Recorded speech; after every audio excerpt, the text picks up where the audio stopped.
All right, and we are live. So everybody, hey, this is Frederick Jones, and this is Saturday AM. This is our live test flight winner reveal.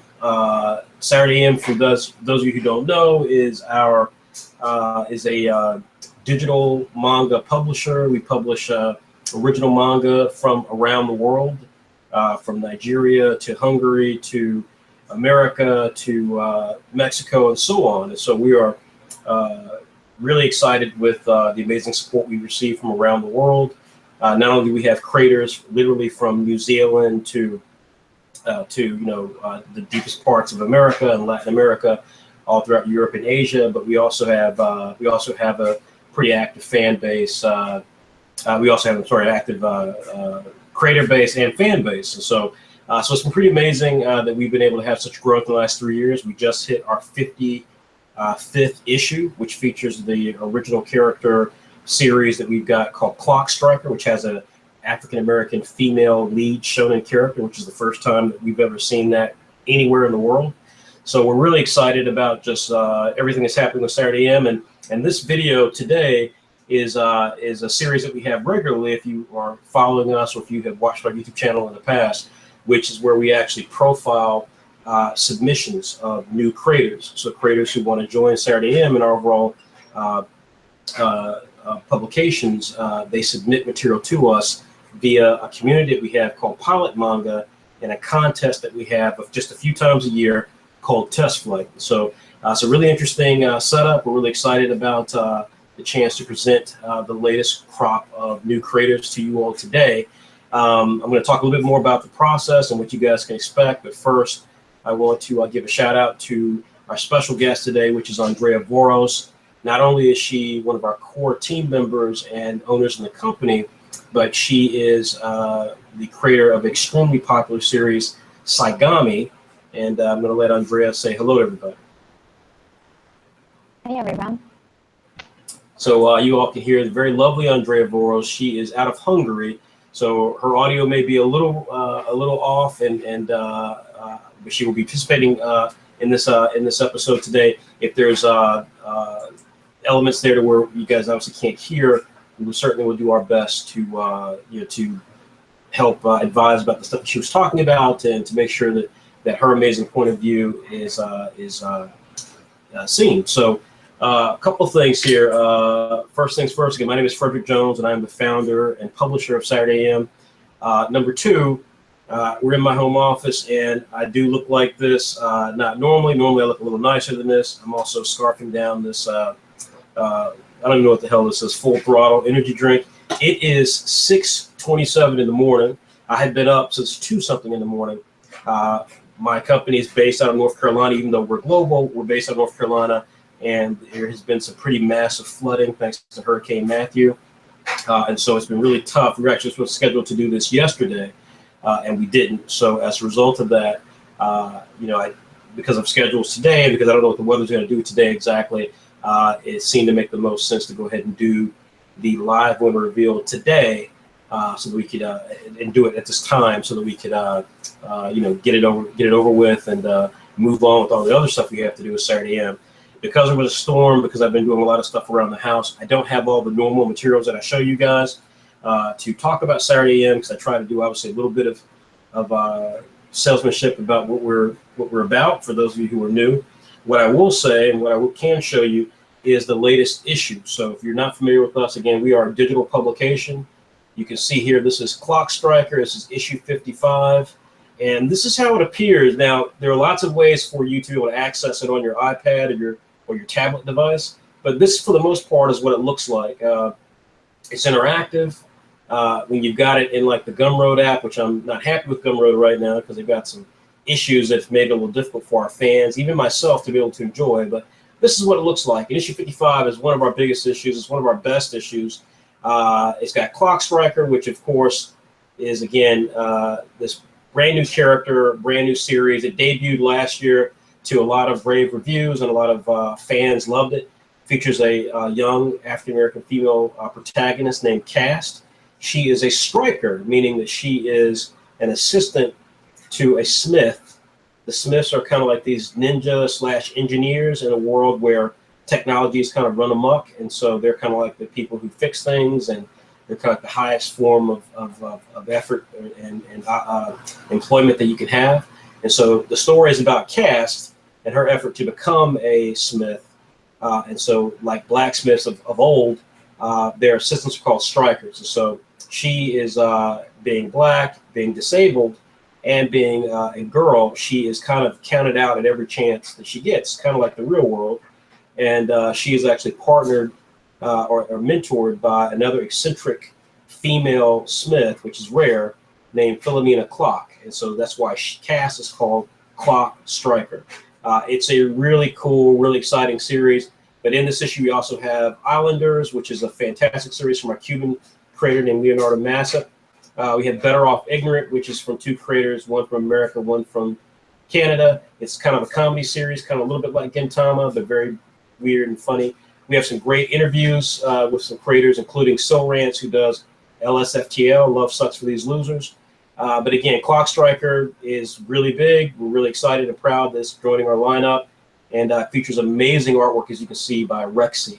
So we are really excited at what we do. This is Saturday AM, and this is, how you guys can check our stuff out.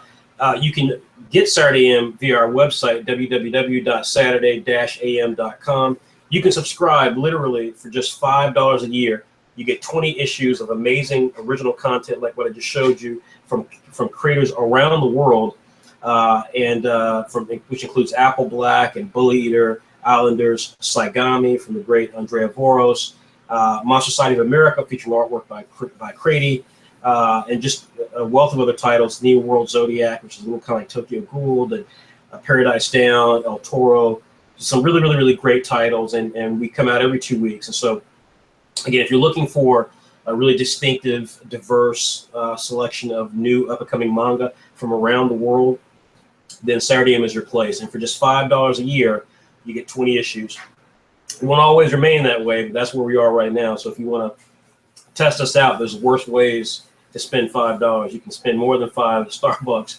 You spend more than $5 at your local fast food place. Spend $5 with us. You get this amazing digital anthology. It comes to you every 2 weeks, except for when we take breaks, and we hit 20 issues a year. Again, this is issue 55. The latest issue just came out a couple of days ago. So again, we are serious. And many of our titles have been turned into books. And again, because of the storm and me moving stuff around, I don't have the physical books to show you, but we've published Apple Black Volume 1, Bully Eater Volume 1, Z Forever Volume 1, and coming the rest of this year, we'll have Storybook Volume 1, Spoon Volume 1, and Islanders Volume 1. So again, we're kind of rock and rolling here. Today's episode, again, it's called Test Flight, and it's the live one reveal. So what that means is that, a lot of webcomic and digital publishers have submission periods. In fact, all of the publishers do it, right? Marvel, DC, so on and so forth. We take a slightly different approach to it. What we do, first of all, is we have a community that kind of supports up-and-coming creators. They can share, they can communicate, they can talk about technique. We offer various techniques that we use to make our own products, and we try to work with new up-and-coming creators who are looking for a home to be able to grow as their creative capabilities, as well as be amongst other creators who love the same sort of stuff that they love, manga, anime style. You don't have to feel different just because you're not Japanese or you're not male, or you're not from a major company or a major country. I mean, we have a very diverse setup because our mission statement is all about diversity. So Pilot Manga is our community that we exclusively try to discover and develop new talent. And as a result of that, a couple times a year, we have these contests, competitions, submission periods called test flights, where people then send in their comic ideas, and we evaluate them in a live show just like this. So again, a lot of other webcomic sites do stuff like this, but very few of them actually tell you why you didn't get selected, much less why you did. So we actually have done this now for 2 years. We've discovered literally dozens of amazing new creators, and we've published quite a few of them, and quite a few of them, including Leonardo Massa of Islanders, are about to have their first book come out. So we're really excited about this process. We're really excited. It's become very, very popular, and we hope you guys will learn something from this episode, enjoy the episode. But again, this is actually part of our process to discover and develop new talent. So with that being said, the way it's going to work here is I'm going to turn my screen over. You guys will be looking at our website for a short bit. Then we will begin to run through each individual entry. Due to being the end of the year and certain restrictions that we placed on this particular test flight, we don't have as many entries as we've had in the past, which is a good thing, because normally these episodes run 4 hours in length. This one will be running 4 hours in length, which is great. But we do have some fantastic entries, some really thought-provoking entries as well, which we're going to get into. So again, the process is that myself, Andrea Voros, one of our star creators, will be communicating about this particular test flight, all the entries that we have here. And furthermore, I'll be reading the commentary from some of our newest editors, which are part of our staff here within Saturday AM. If you guys have questions towards the end of this, you certainly are welcome to ask them. And if you have the Google Hangouts app, which is what I'm using currently, then we'll be in a position to address any of those sort of comments that may come up. So that's all we've got. Again, my name is Frederick Jones, founder and publisher of Saturday AM. Andrea Voros is our guest today for today's test flight. This is our last test flight of the year. We'll be evaluating content that can go into Saturday AM, which is our core digital magazine. We'll be debuting an adult magazine next year called Saturday PM.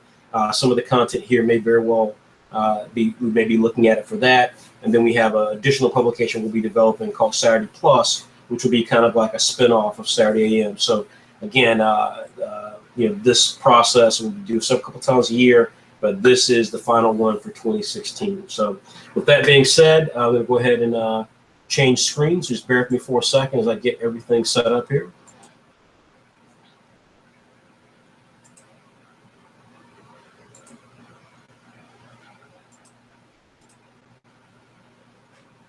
All right. What you guys can see here is our website, and you can see here again we've got just this amazing group of artists. This is not even all the artists that we have. This is a really amazing group of quality artists working in the manga style from around the world. Literally on the top banner there, which again is only a small subset of all the series that we publish exclusively of this group. There is from the very left end there, the young lady with the orange hair. She's a lead character from Saigami, drawn by our special guest today, Andrea Voros. At the top left, with the gentleman throwing a punch ahead, is that's a character from a comic called Bully Eater. That creator is African American. Underneath that is Cask, the clock striker that I just talked about. That's definitely going to be one of our strongest series. Clock Striker, written by myself, as a matter of fact, and drawn by a Filipino artist named Rexy.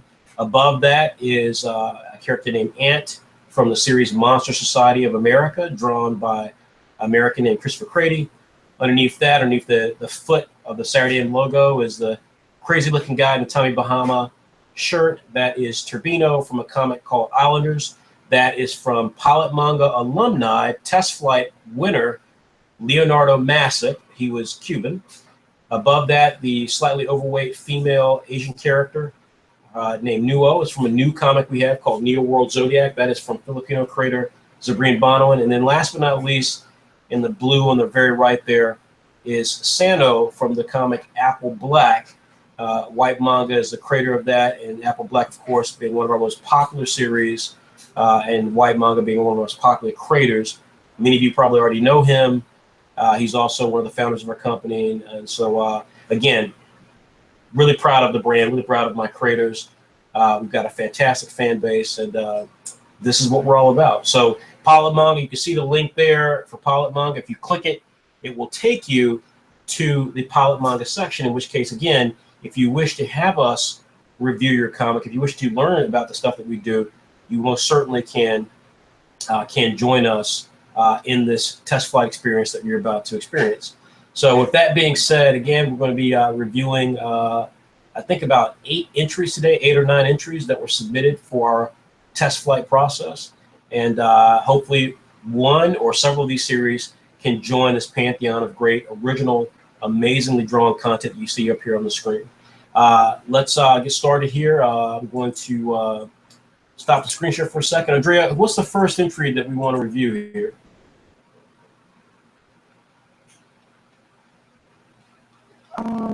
Well, maybe God Exceed. Okay, can you say that for me again? I didn't catch that. Yes, God Exceed. Okay. You may have to type it. Sorry. All right. Type it. Yeah, I can't hear you.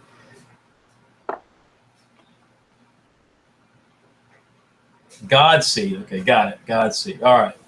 So we'll get started with Godseed, and then and Andrea, again, like I said, your audio is a little crackly, so and a little robotic. So if you want to just kind of type some general ideas to it, you certainly can talk, and I'll restate what you said for people to make it clearer.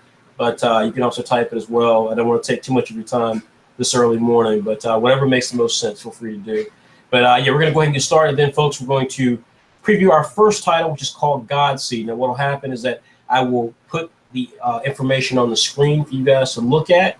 I will review the information live. I'll read the comments from our editors. But the first thing, of course, is that we will run through the content itself. Now, with that being said, let me go ahead and do the screen share. And then I want to advise you all, for those of you who are new to this, exactly what this process looks like and how we evaluate the content. All right, so what you guys see on your screen is our first entry is called Godseed. It's by Bex Kurosai, which I'm pretty sure is not her real name. But the key thing here that we do with these test flights is that, again, we, like all sorts of companies, we try to receive as much information as we can about the content, we try to get as much information as we can about the creators and the content they're trying to pitch. But we also want to evaluate them under various circumstances. So we put together certain guidelines that change every test flight for things we're looking for. So in this case, we actually gave creators more time than we normally do to submit materials. We actually gave them about 2 months, which is not what you would normally have in terms of a schedule with us. Our schedules, by being a bi-weekly publication, in the case of Saturday AM, is a lot more brutal than that. So I say often, and I say it without any shame whatsoever, that that to operate within Saturday AM is really unique. It's a different experience than any other webcomic portal or webcomic publication out there, because our creators are really attuned to the kind of traditional Japanese model, and they're producing content at such a regular pace that we're producing these tanks pretty consistently. These aren't tanks that were developed over 4 and 5 years. These graphic novels that we put together, in some cases, are done in a year. And so again, but it requires a level of effort, a level of sacrifice, and a level of determination that is different for every creator. And Saturday AM creators certainly have a particular sort of feel for this, which is why we have a limited group of creators. So we change the rules frequently because we want to evaluate different things amongst those creators. But in terms of doing that as well, one of the big things that we try to look at, one of the key things we try to evaluate, is the range of the creator's capabilities. In this case, we wanted a story that dealt with loss of some sort. And we always ask for the creators to provide us a cover image, the comic pages, sequential, and so on and so forth, and add so we can kind of get a sense of how they detail the characters. And then just a written piece that tells us a bit more about the series so that we can understand exactly what the series is about. So we kind of look at a variety of materials to determine if this creator, so if A, so we can understand the property, but B, to see if the creator has the sort of stuff that we're looking for. So so again, what you see here is Godseed by Bex Kurosai. Now, what I'm going to do is I'm actually going to read a quick bit about the series so you guys can understand what you're looking at, and then we'll get to the review of this title. So let's see here.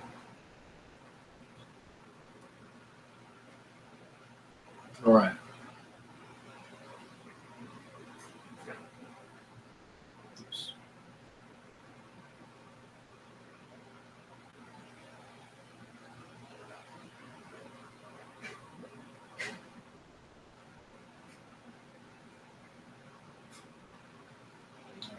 For 1 second, we're trying to pull everything up here. Okay. All right. So this is so what we asked for initially is we asked for a pitch, and a pitch is basically comes from the Hollywood concept where if you're a script writer or you got an idea for a movie, you're not going to meet an executive every single day who's going to listen to you for 15 to 20 minutes drown on about your comic idea or your movie idea. So you've got to give them a pitch. And that typically is just a handful of words that take two things, smash them together. And if that can't pique their interest to get them to want to sit down and actually take a meeting with you, then nothing will. Certainly not the 30-minute conversation about all the backstory to how brilliant your idea is and so on and so forth.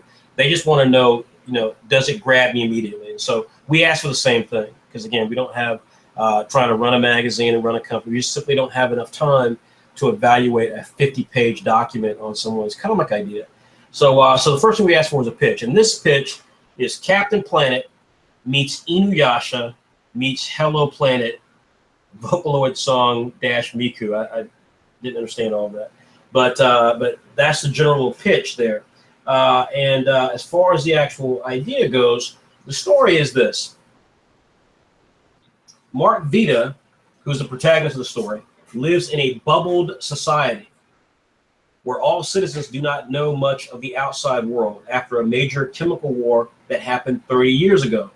Suddenly, he meets two Earth spirits that claim that Mark is their mother, and later finds out that he is the literal reincarnation of Gaia, Mother Earth. In the hopes to save the unseen Earth, the two spirits try to awaken the seed that was planted inside him. All the masses of what is left of nature's peaceful and evil spirits gather to him as they wait. All while the masses of what is left of nature's peaceful and evil spirits gather to him as they wait for their new savior to rise. So that's the general plot for the series. A little complex, quite a lot of stuff going on there, but this is Godseed. What you're looking at here is the cover. And then we get into a couple of pages here. And so one of the first things you notice from Bex Kurosawa is that she's got a really, really strong sense of toning. You see the main character kind of wakes up, he's a boy, but is born as a goddess. So we try to, so as we go through this, I'm basically going to present a couple of the pages to you. For those of you who want to spend more time with these pages, you will have that opportunity, and I'll explain that at the end of this test flight. But obviously, we've reviewed this, so for what I'm doing right now is just presenting this for your here. We get to see one of the Kappas, kind of a little demon character. Kurosawa here has a really, really strong sense of the Japanese manga aesthetic. I'm not particularly in love with some of her speech bubbles or some of the fonts she uses. You can see here, this particular font is a little difficult to read.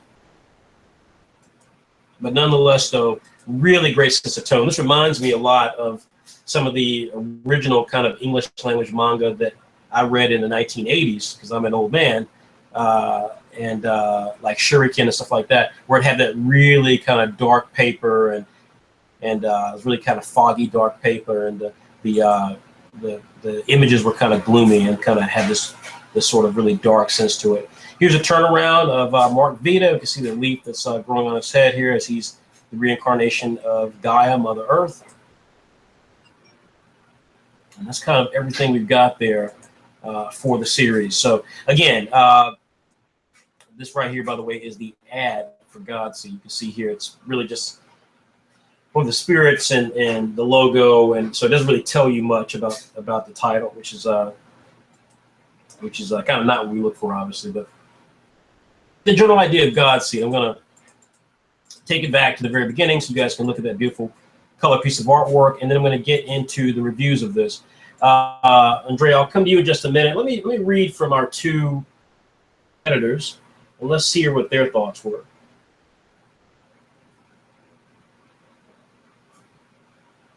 So of our two newest editors, we have Brian and Nyla.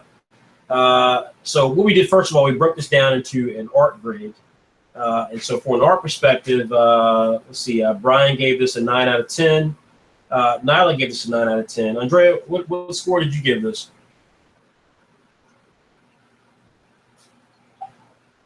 Well, my score would be definitely a 10 out of 10 because the toning is really strong in this entry. Mm-hmm. Okay, so you said a 9 out of 10? Okay. And so for myself, you know, I actually was different from these guys. I gave this a 7 out of 10. I really liked the art style of this. I love the toning. There was not a lot of backgrounds with this. Some of the character dynamics that were there in terms of the perspective and things of that nature sometimes was really strong. So, for example, there were some elements here that were just fantastic in terms of the look of it. And so, give me a second here. So, just to go back in here, some of the images were stunning. So, like this right here is a fantastic perspective shot right here. This middle panel here, absolutely fantastic. We get a bit of background, not a completely filled in background, but get a bit of background. It was really, really great. That being said, at that point then, where I noticed that a lot of the images then were kind of stuck, and it was a lot of close-up images, a lot of three-quarter shot images. Again, great perspectives. The perspectives are fantastic, but in terms of actually getting into full body moments, and in some cases even understanding what was happening, I found myself not 100% sure of some of those things. And that to me is the difference when we start getting to the 8, 9, 10 realm of things are completely crystal clear as to what's happening. Even if the concept is as bizarre as this is, that's where to me those things really stand out. So again, clearly Bex Kurosawa is a talented creator. There's no question of that. I don't know if it was the concept or what, but there was something with the art here. Again, a lot of close-up shots. Perspective's great, but some of the draftsmanship just for me wasn't there. And so again, certainly not worse, certainly not horrible artwork. This is top-notch artwork, but from my perspective, again, not enough to catapult to the 8, 9, 10. But clearly a very talented creator. So there was that on that front. Andrea, what did you think of the series? What did you think of this particular entry?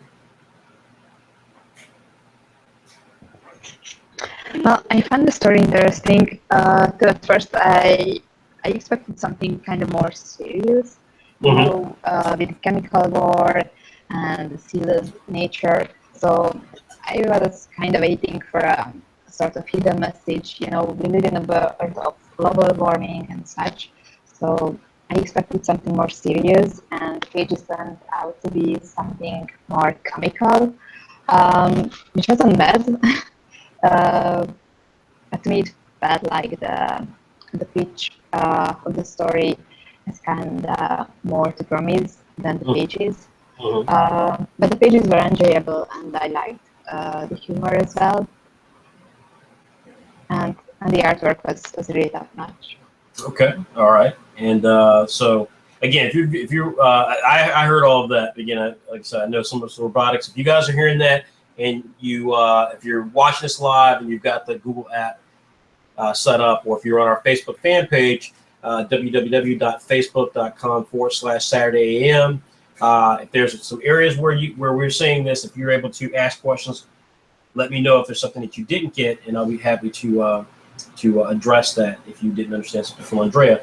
That being said, let me hit the other comments here. Nyla says, cute and funny characters. I enjoyed reading it, and the artwork is great. There were some parts I was a bit lost, including the fighting scene, and that was the only thing that truly bothered me. Not bad. I do want to see more. Brian's comments, one of our other editors, said, Godseed is superbly drawn and only downgraded due to a lack of the artist clearly showing the outcome of some of the events. I had to read the synopsis to find out that Kappa was killed by the main character. The lack of clarity is the same reason I downgraded the concept slightly. It was hard to follow when a character was thinking versus speaking out loud in some of the panels.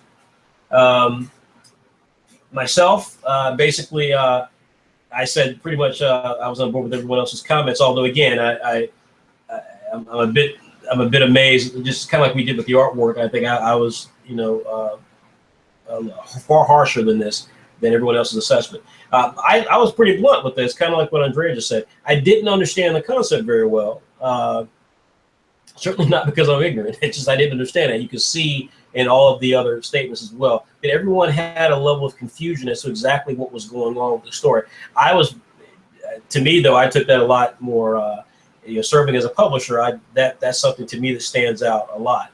Your series has to make sense, and when it is delving in too many different ideas and the tone is shifting too much, then when you're pitching a concept, your main objective is to do two things.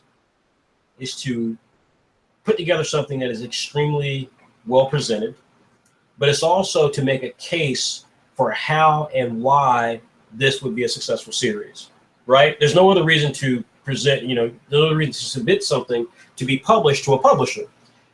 For so many people who will watch this episode, so many of you are young, so many of you who've grown up in this internet era to where digital webcomic publishing is really all you know. You guys aren't buying comics, unfortunately, at a rate that you should be from places like Marvel and DC or your local comic store. So many of you guys are getting scanlations and getting this stuff for free. And you can create your content for free. You don't have to turn around and produce it and pay to get someone to print it and so forth. You go to one of our competitors' websites, or you get your own website, you slap the stuff up on a site, whether you're a good artist or not, whether you've got a good idea or not, and you can call yourself a comics publisher. It's a different world from where I come from in terms of my age and my experience. That being said, your objectives are still the same when you're going to a publisher. They're still the exact same. You've got to put together a great presentation, and you've got to be able to sell people on the idea that this series conceptually is good, that it actually could be successful. And this is where I judge these things at. So this is why we do these test flights, because there are a range of opinions, and we all have different people who come in from different angles. Our two newest editors, were far more open in their critique of it. I'm far more stringent in my critique of it. I think Bex Kursai is an amazingly talented creator. There's no question of that. And I would prefer to have seen her do something slightly different than this. I'm with Andrea as well. I thought Andrea hit the nail on the head. When I read the concept, while it was very weird, and I thought, okay, this is different, and I'm totally down for some diverse, original ideas. There's only so many Naruto concepts you can see. On the flip side of that, all the places that she could have gone with the story, she didn't go. This just looked like kind of this all took place in the house. It just kind of seemed like a kind of just random comedic without any real sort of tension or character development. It just happened. It's like kind of like a scene. It wasn't really a purpose for this. Certainly not something that gave me a sense of what this could be long term. As I said before, when it came to the artwork, as good as the art is, as good as this artist is, there are some areas here that obviously stand out to someone who's trained to look at this stuff. There's definitely some gaps in terms of backgrounds, definitely some gaps in there in terms of different camera angles that would give us. The perspectives are great, but in terms of, pull the camera back. I want to see a full body shot of some of these characters. I want to see, particularly when you have action sequences, because when you've got it squeezed into these panels and you've got these different perspective shots, but without really pulling the camera back so we can see what's happening, then as every single review said, some of the stuff made no sense visually. Never mind the story not making a great deal of sense, but the visuals didn't sync up with it. I think, again, the talent of the sort of artists that are interested in working with Saturday AM, attracts a lot of people. And so, again, I think many of the comments here was very favorable to it on the art side. I dare say that many people didn't understand the story at all to really give it sort of ranks in the head. That being said, Andrea, would you want to see this continue as a series? Do you think it needs work? What's your review in terms of whether or not this has a serious potential? I would be interested in it, though it will need some work, definitely. Well, I think if the creator could decide whether to go for the more serious part or for more the comical part, and it could work out as a series, but not a mixture of the two. So as it stands right now, do you think this concept, as you've read it, do you think this has serious potential as it is right now, or do you think we need to go through some changes? It will need changes, in my opinion. Okay. All right. Nyla and Brian both felt that this, again, not quite syncing up with some of their other comments, but they felt that this has serious potential. And I was with Andrea.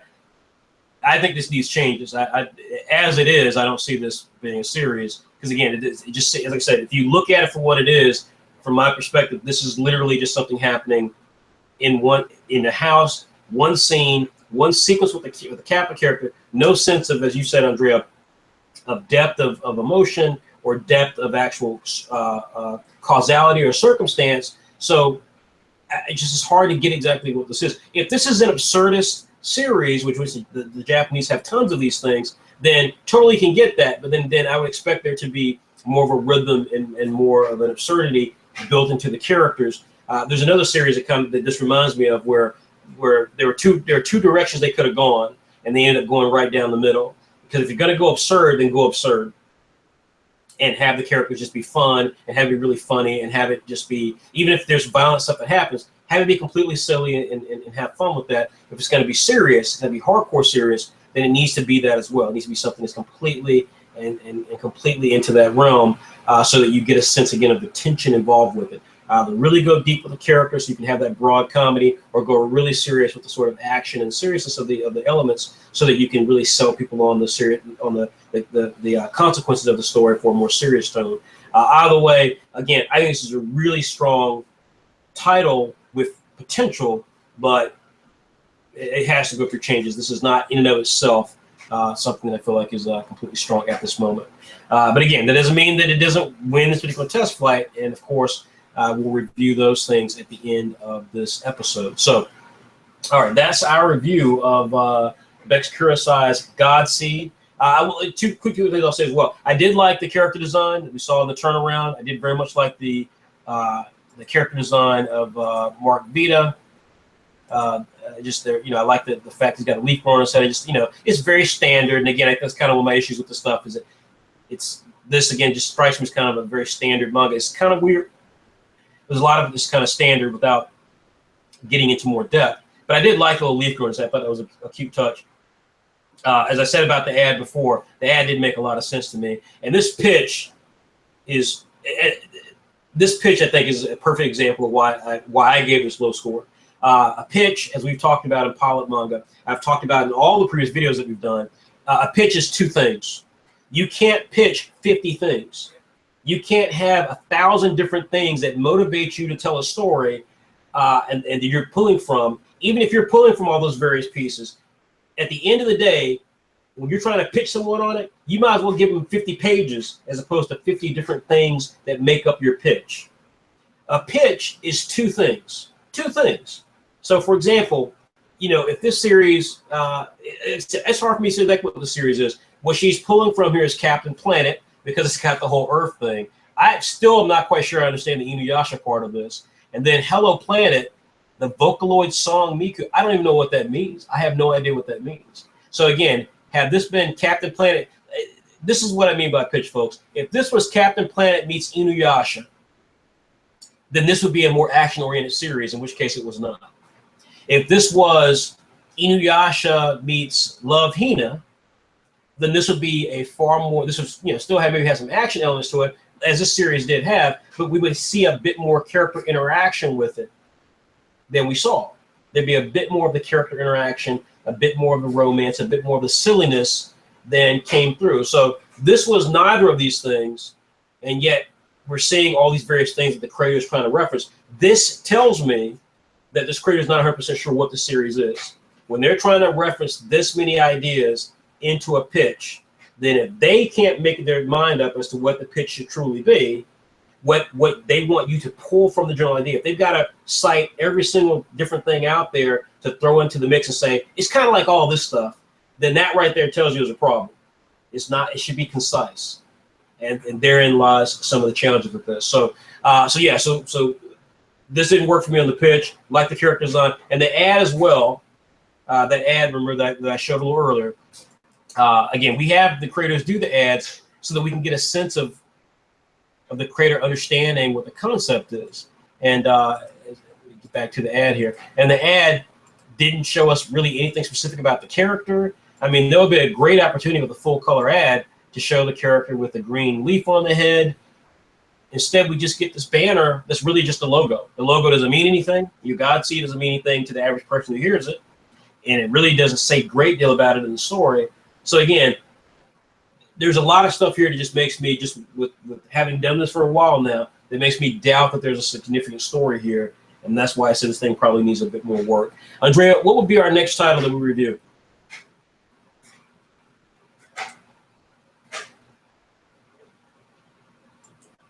All right. So our next title, guys, is going to be called Find Them. And I'll be pulling that up here in just a moment.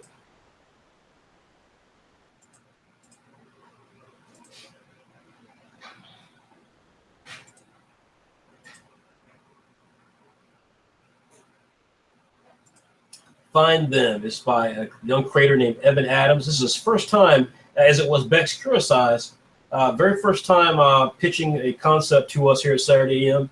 And it was very interesting. I have to give Evan Adams a lot of credit. This was an intriguing entry, I thought.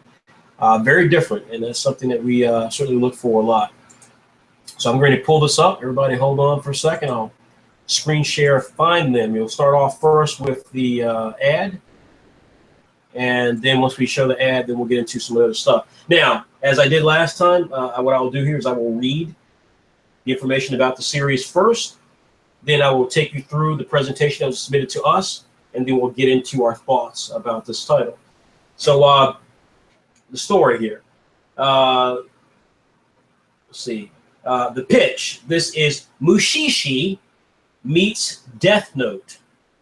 As a genre, this is mystery, detective, supernatural.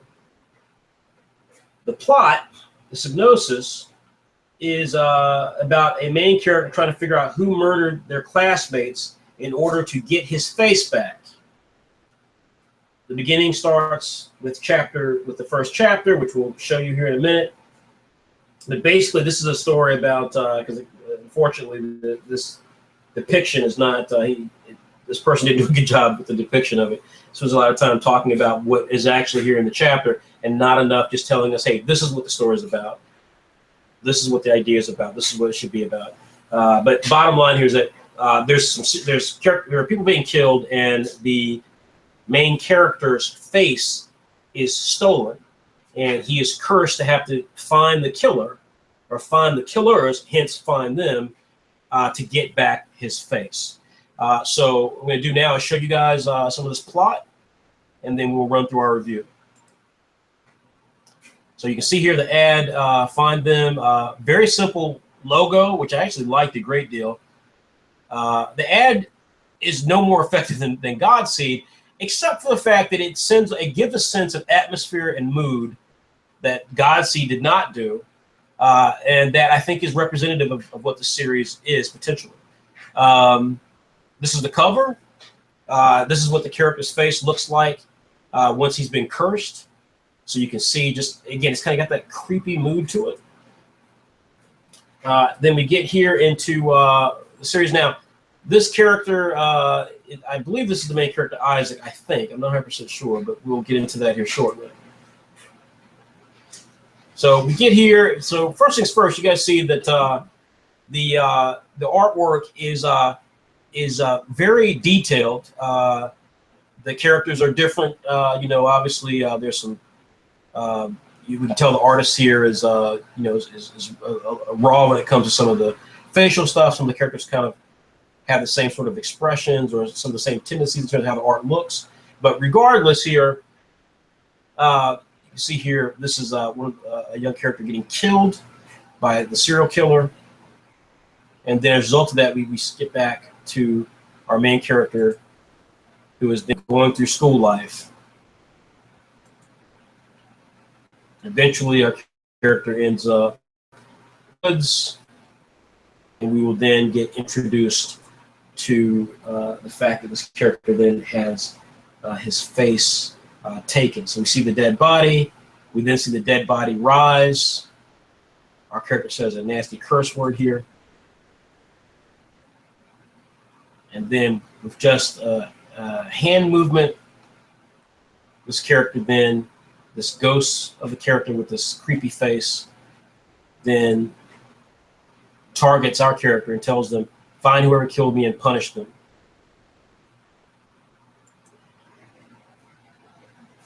And so then we have our character now with his face. And as they run home, he checks his face in the mirror.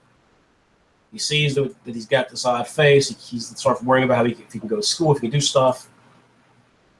Eventually, when he gets the guests to the house, he realizes that his face has now been freed. His face is no longer what it looks like, and now the person that he is answering the door for is who he suspects to be the serial killer, or at least the first suspect. Now, again, that's the ad, and the turnaround was not particularly in depth here. We just got a kind of a 3/4 shot, very interesting. This was fun.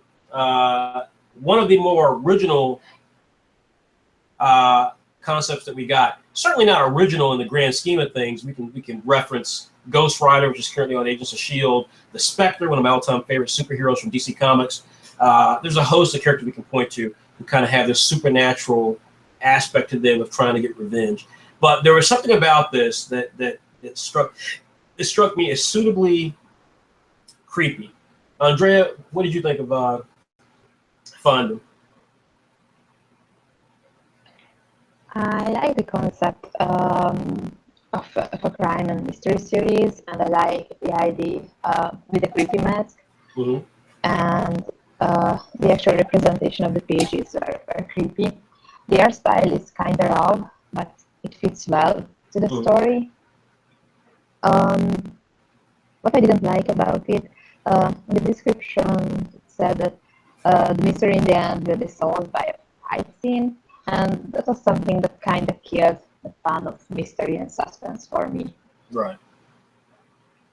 Yeah. No. They like I said, his description of this normally when I read to people the synopsis for the story typically gives kind of a base view of what's happening, and I can read that, and it's meant to kind of give you, hey, here's generally what the story is about. Here's kind of what it's going to be about. Here's a little bit of the twists and turns that will happen with it, and then of course they send us something that's more detailed about the first chapter. In this case, both the plot and synopsis are almost identical. Like he literally tells you what's going to happen.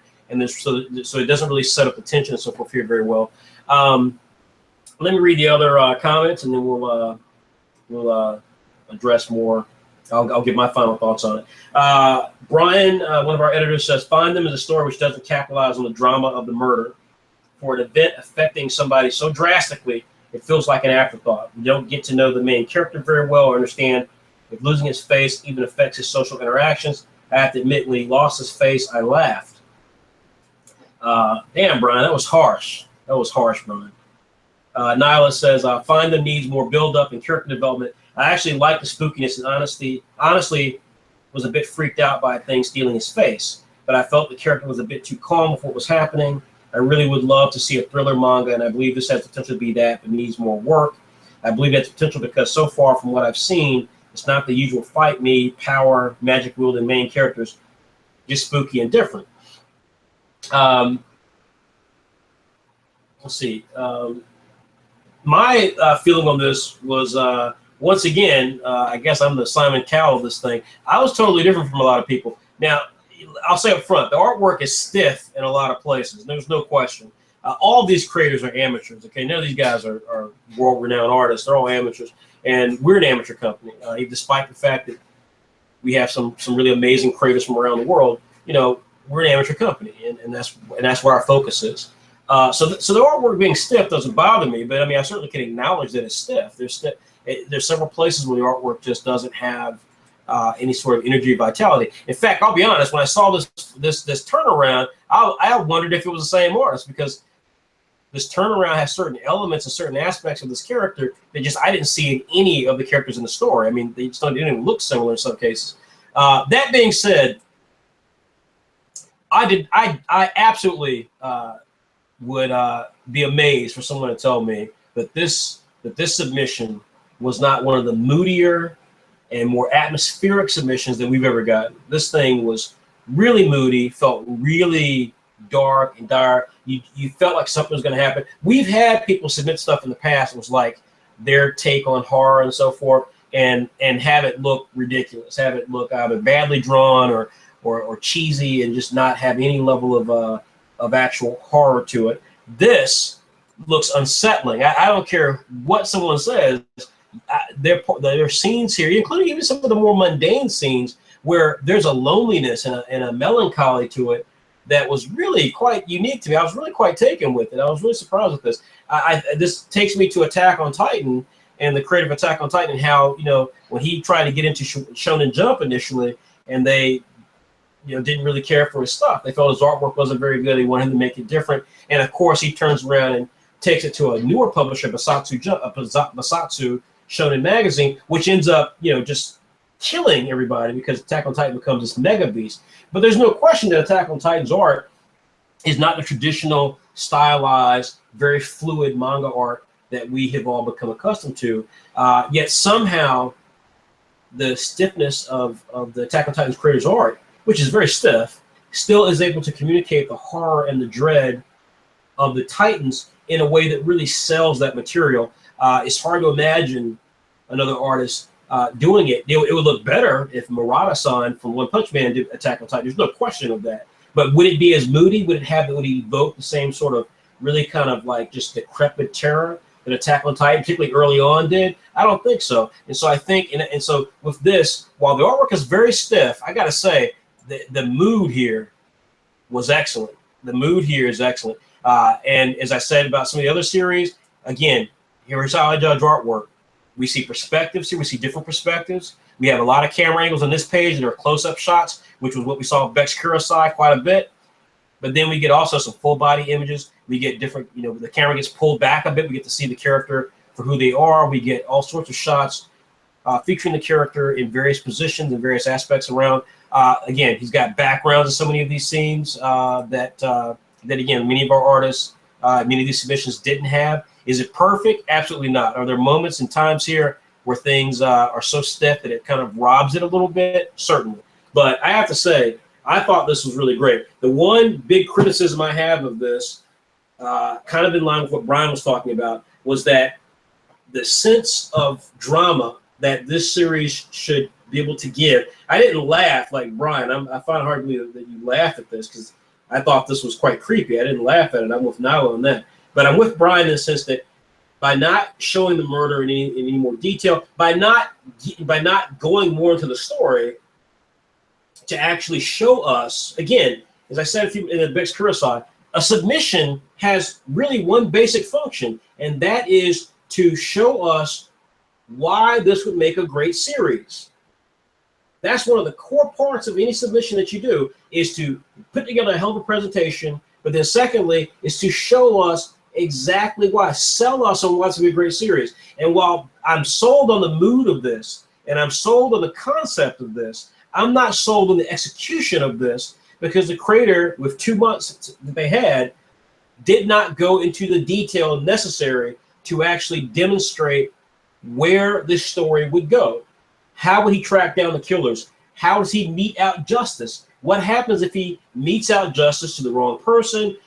You know, how, again, there's so many questions here that I want to see, because that's going to tell me just how effective this could be as a series, and that didn't happen, and that's very unfortunate, because I thought this series has a lot of potential to it. So with that being said, Andrea, what's your score on the art?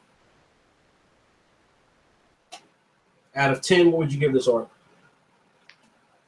I gave it a 6. I also gave it a 6. Brian and Nilo, they were harsh on this. They loved Godseed. They were harsh on this. They gave it a 3 out of 10. Brian, a 4 out of 10 from Nyla. Last question. Do you see this as a series? Does it need work? Do you see it as a series right out the gate? Well, I could see it as a short series or a short story. Okay. I, too, also see this as a series. Again, I'm not happy with the execution of this, in the sense that with all the time that he had in the pages that he could have submitted, that the artist stopped it right there. Because again, there's so many questions about whether or not this artist can pull this story off, and there's a lot here that did not work. Let's be clear, but so much more of this did, that I'm intrigued enough for this, and that he got the pitch right. Thank God. That I'm really interested in this concept. Brian and Nyla both did not feel that this worked as a series. They didn't see the series potential of it. So that's that. All right. So that is our second review. We're going to be doing more, obviously. Next up, who's our next one, Andre?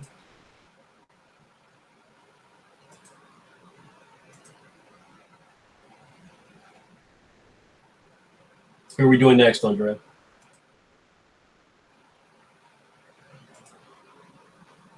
Oh, okay. Okay, I didn't see that. All right, so we're going to go to Dracon Forge. So Dracon Forge by Dylan Kiefer, and one of the this is one of the entries that's going to be interesting to talk about, for which it will be obvious as we complete the test flight review this episode. But there's a very specific thing here. This is that will make this very interesting to look at. So with that being said, do you have that pulled up, Andrea? Yes, I have it. All right, I'm going to go ahead and launch it for folks. Again, if you guys are joining us, this is Frederick Jones of Saturday AM, creator and founder of the digital Shonen manga publisher. It features diverse Shonen comics from around the world. I'm joined by one of our star creators, Andrea Boros, creator of Saigami. If you don't know who we are, you should check us out. We're at www.saturday-am.com. This is our process called Test Flight, where we actually review up-and-coming manga creators who are submitting material for us. This is how we determine our new creators that will be joining Saturday AM or in the publications that we produce. And so you guys get to witness the process that normally is held in secret by publishers. They don't tell you if they chose someone or why they chose someone. So we take a very different path with this. This is Dracon Forge, and I'm going to tell everybody a bit about this. Dracon Forge is an action adventure comedy based in the world known as Chimera, a place where fearsome beasts and exotic chimera run wild, threatening humankind's very way of life. Vast riches and powerful artifacts rule over magnificent kingdoms and unexplored lands. The world unknown holds wondrous magic. Three young travelers set off on a quest to fulfill their dreams and realize what it means to be human. A naive dreamer searching for answers to what happened to his father when he left for war and never returned, an heir to a since-forgotten family of renowned blacksmiths, and an orphan of war forced into servitude. So this is the concept called Dracon Forge. The pitch for this is a Kami ga Kill meets Hunter x Hunter. So with that being said, I'm going to jump right into the images so you guys can check out the story, and then we will go from there with the review of Dracon Forge.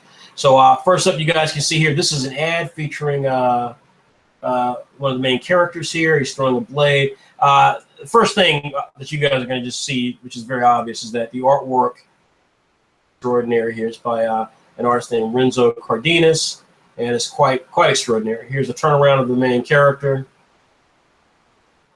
While the character looks, bland in terms of just being a unique character, there's really nothing about him that stands out.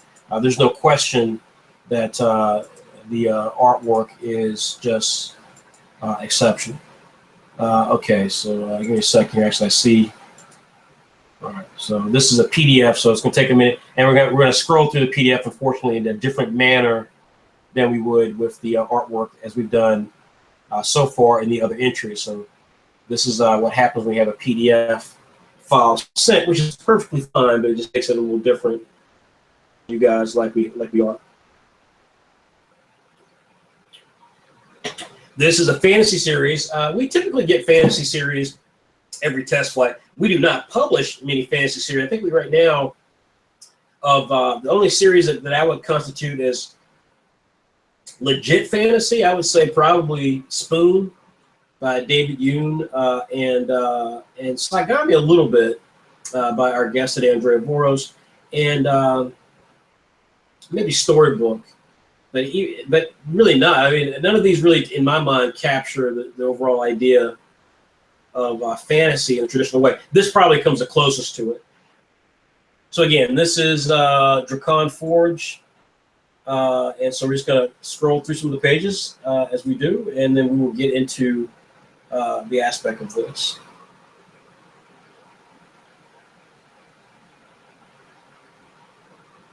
So I apologize that it's taking so long to load. This is one reason why we typically prefer people to just send JPEGs, but this entry, the writer for this chose to do a lot of this as a PDF, and so there we go. which is acceptable. It's just that it takes a while to load up.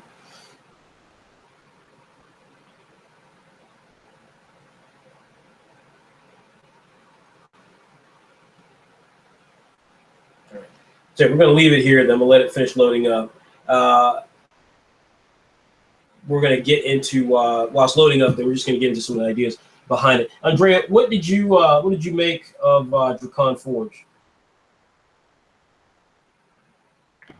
The artwork is really great.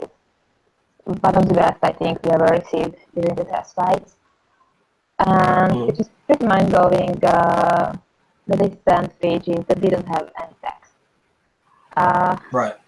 It's really hard to tell a story just by images alone, and it's pretty mind blowing. You could read the story well even without the text. So the fact is that I don't really think there's too much of a story. You know, it's a fantasy setting, but nothing really stood out to me. It's just something you would read in every typical fantasy setting or fantasy games. So the story was kind of lackluster to me, but the artwork and the pages were really great. I'm with you on that. I'm not sure why it's doing this either. It's kind of weird. I'm not sure why it's doing that. I'm sure why it's doing that. If you're watching this, folks, and you are thinking of submitting to us, do not do a big PDF file. This is why this is certainly not something to do. But because it's a very problematic thing. I don't know why it's got this glitch in it. It's not there. I can say that again, Dylan did not submit something that was glitched, but I still wouldn't have done a PDF. What you guys are seeing here are the pages with this beautiful artwork by Renzo Cardenas, who is an artist for hire. So there are several things here that bothered me, and we'll get into that here shortly. But let's start off with we heard from Andrea, who felt that she really couldn't understand a lot of this because there was no dialogue here, which you guys can see. There's no dialogue here. We'll get into that as well. But let me get to some of the other comments here. Nyla wrote, lovely artwork. I'm actually wowed. I want to see more.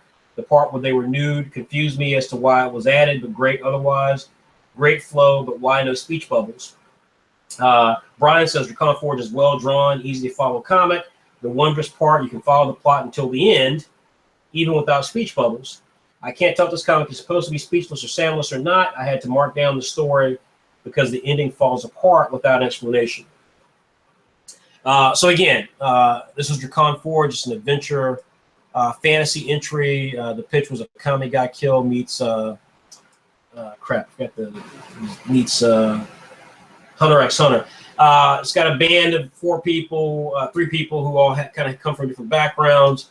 So I guess that's kind of the Hunter x Hunter part of it. And look, artwork here is extraordinary. We're going to have another entry from, guess what, the same artist. So right off the bat, I had some issues with this entry because, one of the things that we take very great pride in is that we do have amazing artists and we do have exclusive comics. We publish exclusive comics. We're not in the business of having 1,000 comics on our website. We'd rather have a very unique few that we feel like can be very strong brands unto themselves than to have thousands of comics that never finish and the creators never actually get to a chapter 2 or 3 because they lose interest over time, and the website continues to make money because it's advertising that they can sell from all the page views of people collecting on just various comics.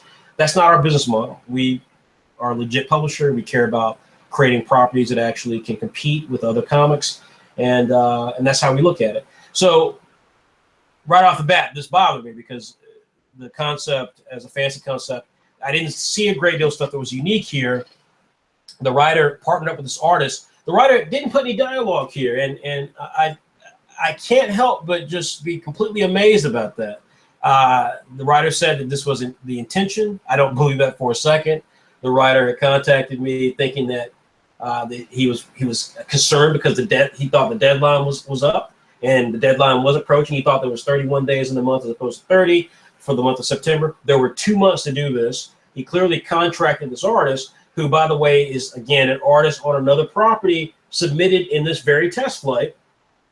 So as a publisher, I look for artists and writers and creators who are going to be committed to the property. If we saw this and said, this is brilliant, this is excellent, we want to work with this creator, we want this property, then that would be our objective. That would be what we want. And we want to have creators that are stable. If you got a work for hire scenario for an artist who's also submitting work for another comic, then I have to wonder if this artist is truly committed to your property. I have to wonder about that, number one. Number two is when you've got 2 months to produce the work and you've got this artist and you are contributing speech bubbles, you're not, you know, a lot of the writers who write for Saturday M actually letter the comics. This is a belief that I have. If you're a writer on a webcomic and you got an artist, help your artist. Be 50-50 on that team. Don't just write the script and then give it to the artist to do all the work. You then take the work back and you do lettering. Take that off the artist's plate. With all the technology and tools that are out there today, that's a real thing that should be done, I think, by every writer. I think it makes you a better writer, first of all, because it means that you have to answer for covering up that beautiful artwork. It means that your story that you think might be this epic, great Neil Gaiman, you know, Alan Moore quality story might not be, when you actually have a chance to turn around, letter it, and realize, you know what, I was going to put a lot of text here, but I don't need a lot of text there. You know, I can just keep it really simple. So I was very disappointed in that. The Dylan Keebler did not bother to letter this. I found that extraordinary, and that the excuses that, well, I didn't plan to do it. As Brian and Nyla both loved this. I think, again, being young editors, I think they loved it because the artwork is so strong. I don't think any one of them can tell me what the plot's about. And that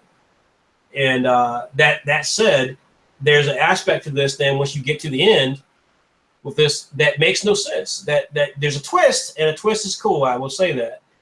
Clearly, Dylan, you know, wrote something here, because I don't think the artist just drew this from nothing. But clearly he wrote something, because part of the rules, again, was, I said at the beginning of this episode, is that the rules for this test flight was that you lose something and have to get it back. Something that we saw, we didn't really see in Godsea, by the way, kind of hinted at. We saw it with Findham, because he loses his face. And then here, this character loses an item, is stolen from. Once he kills this bear, we're going to see this character, which, by the way, looks astonishingly like one of the let's see here, right, it is right there. He gets this diamond or this amulet, or this amethyst is stolen from inside of this bear that he kills, and then this character steals it from him. This character, by the way, looks like a cross between an Anbu, special Black Ops agent from Naruto, to Akatsuki, which was the ninja group. Again, beautiful art here by Renzo Cardenas. Really, really gorgeous artwork. If this was not the artwork on this, and it was without speech bubbles, this wouldn't stand a chance. This would not stand a chance. But again, you know, this survives and is even in the conversation because it does feature some really, really extraordinary artwork. So again, for me, you know, really disappointed the fact that the writer who did, like I said, had 2 months to be able to produce this content, and he obviously didn't draw it. So, you know, I would have expected him to have done speech bubbles, if nothing else, at least on the end of the story, so that it made sense at the very end. Because as we will learn here, and I don't want to take up too much time, as you can see here, it's still taking a long time for this to load. So unfortunately, we're gonna have to cut this a little short here. But there's a twist that happens at the very end. We can see here he's approaching this character he thinks is the character that has the amulet that was stolen from him. Turns out to be this guy who's not the guy. And again, I don't know that's the case, but just based on the artwork here, I assume that that's not the guy, right? So he takes off and runs, and then but then the character's kind of looking mysterious. We don't know if he really is the guy.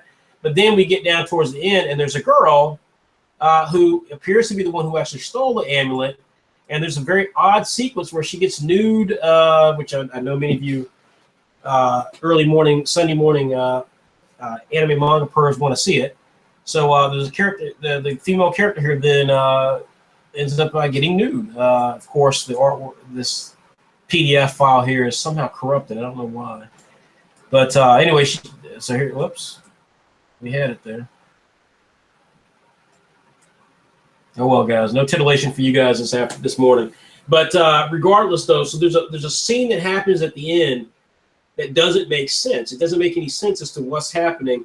Did he? Did the woman get the item, and what did she do with it? This whole sequence right here, like we don't know anything as to what's happening here, except for he's got this kind of drunk friend. He takes her home. Maybe the item was for her, but again, like we don't know because the writer didn't take this seriously enough to actually do that. And I'm sure there's an excuse for it, but this is, as I'll say again, I'm going to say this every time we do this episode, every time we do one of these entries, that your objective when you're doing a submission is two things.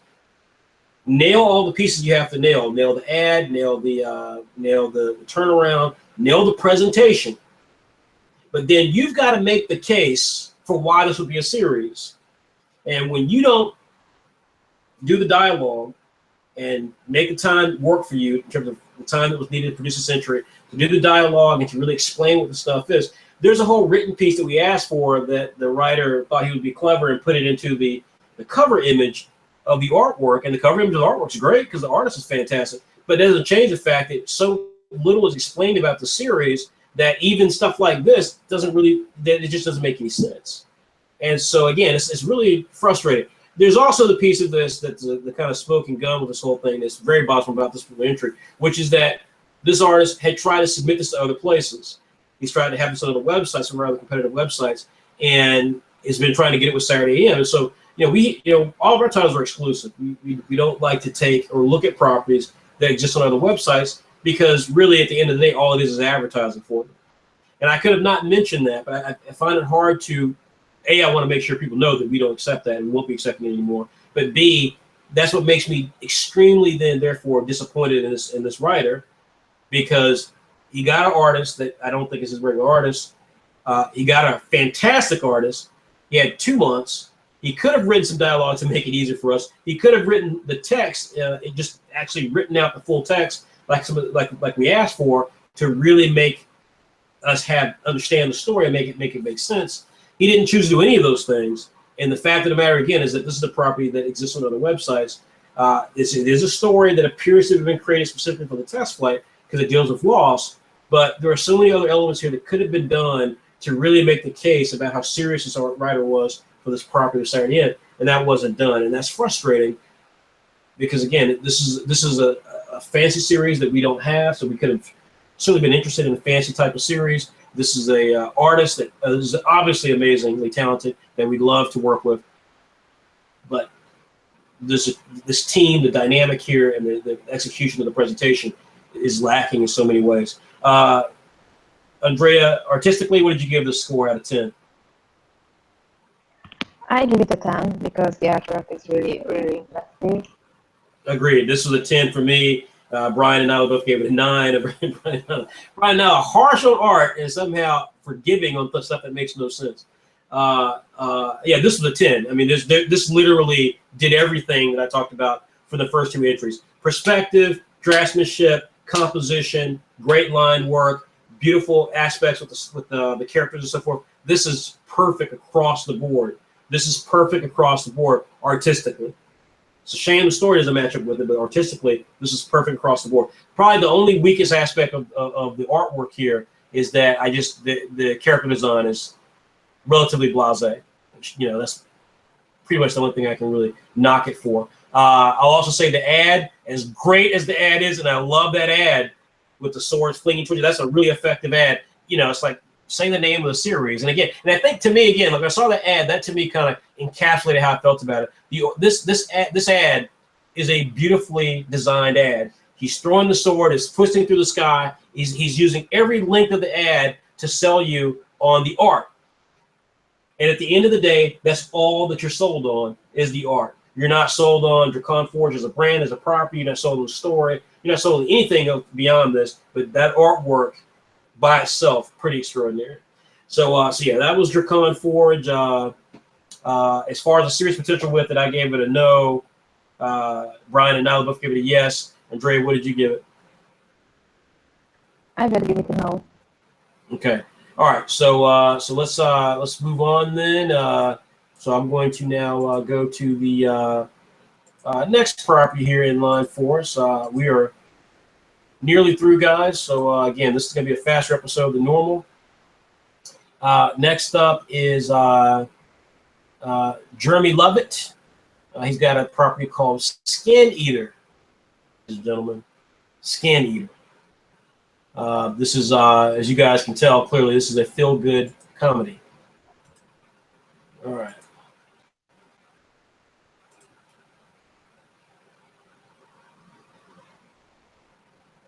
Okay, Skin Eater. All right, guys, you can see the ad there. Let me read the entry real quickly.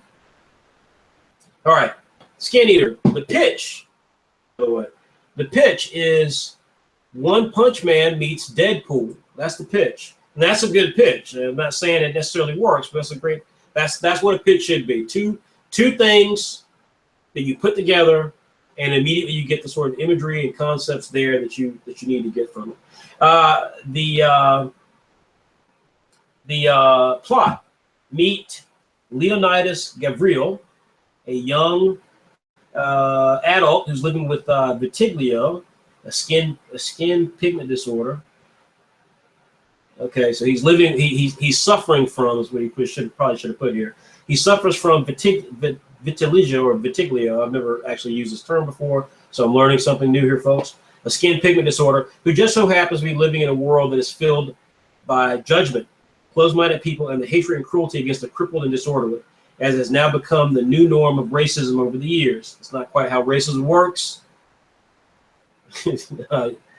Young creator, Jeremy, it's not racism, but okay. It's prejudice, my friend. It's not racism. Little does anyone know, Leonidas is secretly an infamous bounty hunter, commonly known as Skin Eater, who rebels against this order and kills the people who kill the crippled and disordered. Leonidas wants to put a stop to all the hate and death of the disabled so he can finally stop getting called out and abused for his own disorder in public. And so he can finally help his mother who was ill in the hospital, even if he has to defy everyone to do so. So again, here is the ad for Skin Eater. And it says that though every villain is a hero in his own mind, people aren't born villains, they are created. Which is an interesting way to term that. Interesting way to term that. So, all right. So the pages here, the art pages are going to be out of sequence. So I just want to let everyone know that the way he put the stuff together, it didn't flow very well. But this is the character turnaround for Skin Eater. So you can see the Skin Eater wears a complete black bodysuit. He's got this kind of face thing on the back of his uniform. And so this is Skin Eater. So we get the cover here. And so so he did a couple of pages here in full color. And this is actually a really neat page, I have to say. I love this page. This is probably one of my favorite pages out of the entire test flight this round. I love the color. I love the perspective of Skin Eater jumping through the center of the thing. This reminds me, at least conceptually, of early Todd McFarlane when he worked at DC Comics. I'll never forget he did a comic called Infinity Inc. It was his first comic work that I ever saw that he did. And in one of the earliest issues that he worked on, there's a moment where the character, one of the main characters named Dr. Fate, is pulling himself up. And he's actually putting his hands on the panels themselves so he can pull himself up through the page itself. I just thought it was a great way of breaking the normal way we look at pages, and I think this does the same thing. This is really, really quite clever, and hats off to you, Jeremy, for doing this. That said, we now get to the actual comic pages themselves. And so again, these pages are all out of sequence, so I'm not even going to try to give you guys a sequential kind of read through of this.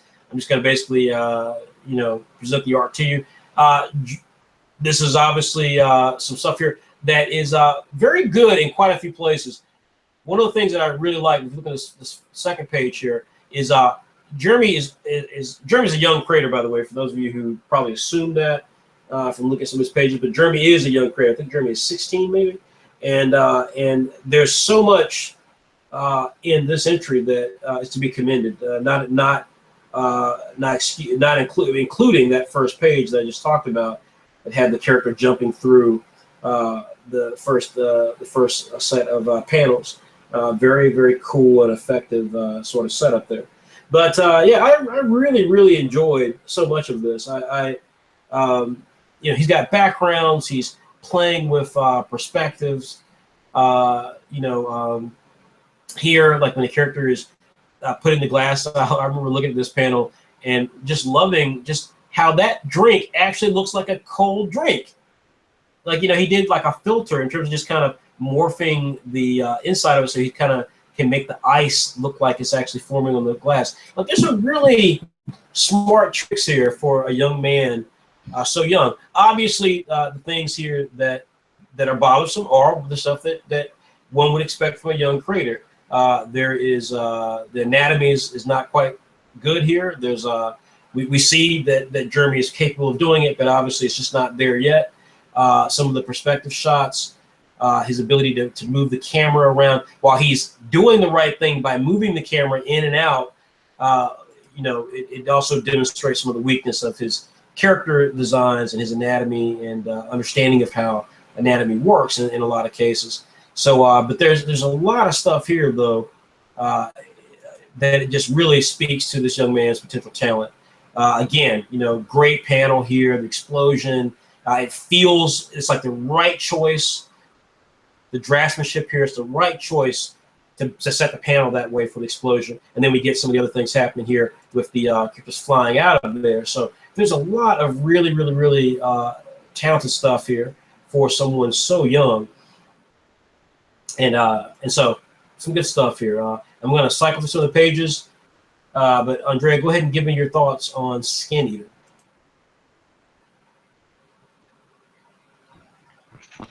I actually like this entry. It kind of reminded me on that pool, you know, from the beach. So I only saw the movie, but you know, with the whole bar setting and the disguise of the main character. So I'm a bit afraid of that part of the story. But the other things, you know, the artwork, the whole execution, the humor, I think it was very good for someone so young like Jeremy, and Yeah. he shows a lot of promise in my opinion, and he improved a lot from his previous artworks. Yeah, I couldn't agree with you more. We'll get to other people here shortly, but I couldn't agree with you more. I was terribly impressed with this. Again, for his age, obviously this is not going to compete with the Renzo Cardenas, the artist that we just looked at. It's not even close. But there is so much here that for young artists that is worthy of acknowledgement that is ridiculous. I mean, you know, we talked about toning in the very first entry with Bex Kurosawa. He's doing some toning stuff here that's got some real merit. I mean, this is a flashback. He's put a filter on this page so that the texture is darker, so that you realize that this is something that's how it taken place in the past. Even how he did the panels here. I mean, the bubbles here, where he basically just ghosted it out and then put text in there. That's a smart design choice. Some of the things he tries to do with some of the character artwork in terms of perspective shots, pulling the camera back at certain moments, pushing it in at certain moments. Again, very, very, very smart stuff. Does it all work? Of course, no, it doesn't. I mean, there's a lot of stuff here that doesn't work at all. You know, the character design for me, for the main character, doesn't really work. I'm not a big fan of the full body suit, the S&M aspect of it, which could work, but there's no S&M stuff that actually comes of it. So from that aspect of it, it doesn't really fly with me. It's too bland, and we don't really get enough of why that suit or how that suit can be truly effective. How does he see out of it, stuff like that. But there's a lot here to like. There's a lot here to like. Again, I keep coming back to some of these panels. That first page is literally, it's for me, one of the best pages of this entire test flight. The use of color, the dynamism of the background, and then the character breaking the plane the way he does in that first page is literally excellent.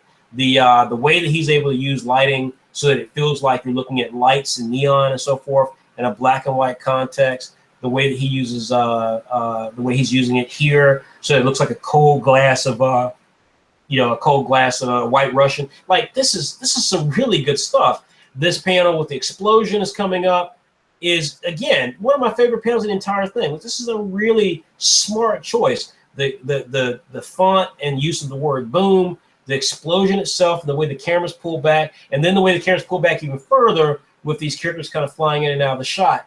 This is some really, really smart stuff for such a young kid. The artwork, the story is not, tremendously good, and it's interesting, it's neat. I know what he's trying to get at. Again, the Deadpool aspect of it. I'm not a fan of the character. It's very childish to me. But if you're going to go that route, then it should have that element of silliness to it. And in this case, the character seems very clear as to who he is and what he's about. And so therefore it makes kind of the carnage that he's involved with a bit over the top and ridiculous. It's like you got two ways to play that sort of broad death and destruction. You either do it like Deadpool, where it's so over the top it's ridiculous, or you do it over the top in the way the Punisher does it, where it's so sadistic over the top. The character is such a sociopath that there's actually some humor in just how crazy he is. In this case, this character seems quite sympathetic, yet he's doing unsympathetic things. That is a story choice that, again, I expect a young kid to do. As an adult, you're trying to actually create a story. It raises a lot of questions because the character is not sympathetic on any level. Like, I can't look at this character and have any real sympathy for this character or care about this character doing the things that he's doing. So, with all that being said, Andrea, what did you make of this artistically? I gave it a 7. You gave it a 7 out of 10? Yep. Holy Jesus! Wow. All right, I didn't go that high. Damn, I gave this a 5. It's an encouraging 7. Yeah, well, you're definitely crazy. I gave it a 5 out of 10. I felt that again, I gave Bex Kurosai a 7 out of 10, but I gave this a 5 out of 10 because I felt that this was an example or I gave Bex a 6 or 7. I think it was 7.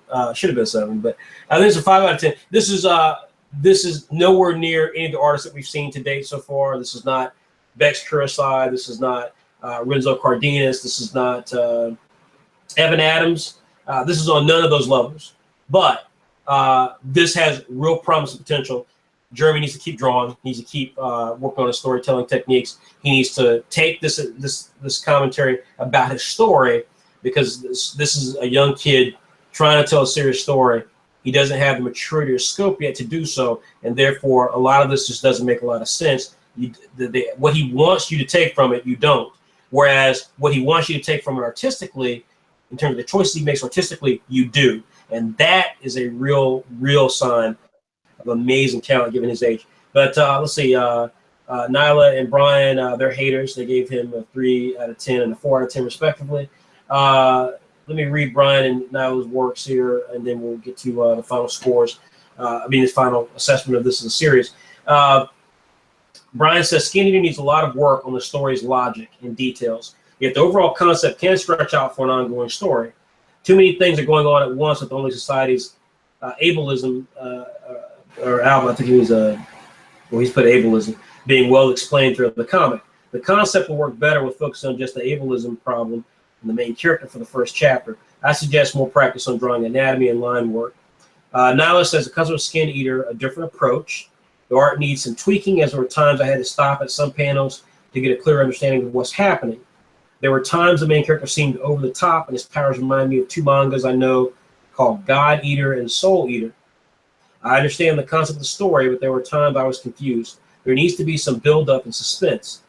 The idea of a young boy fighting against the injustice of those who are disabled, or crippled is great, but the layout doesn't captivate me. It needs some tweaking and a name change. I totally agree about the name change. Totally disagree about the layout. The layout was the best thing of this. Neither Brian or Nyla saw this having serious potential. I agree, but not because I don't think the story has merit.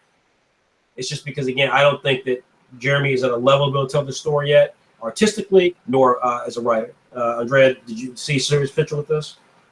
No. Okay. Blunt and to the point, ladies and gentlemen. That's how we do. All right. So that was Skin Eater. So we are approaching the midway point.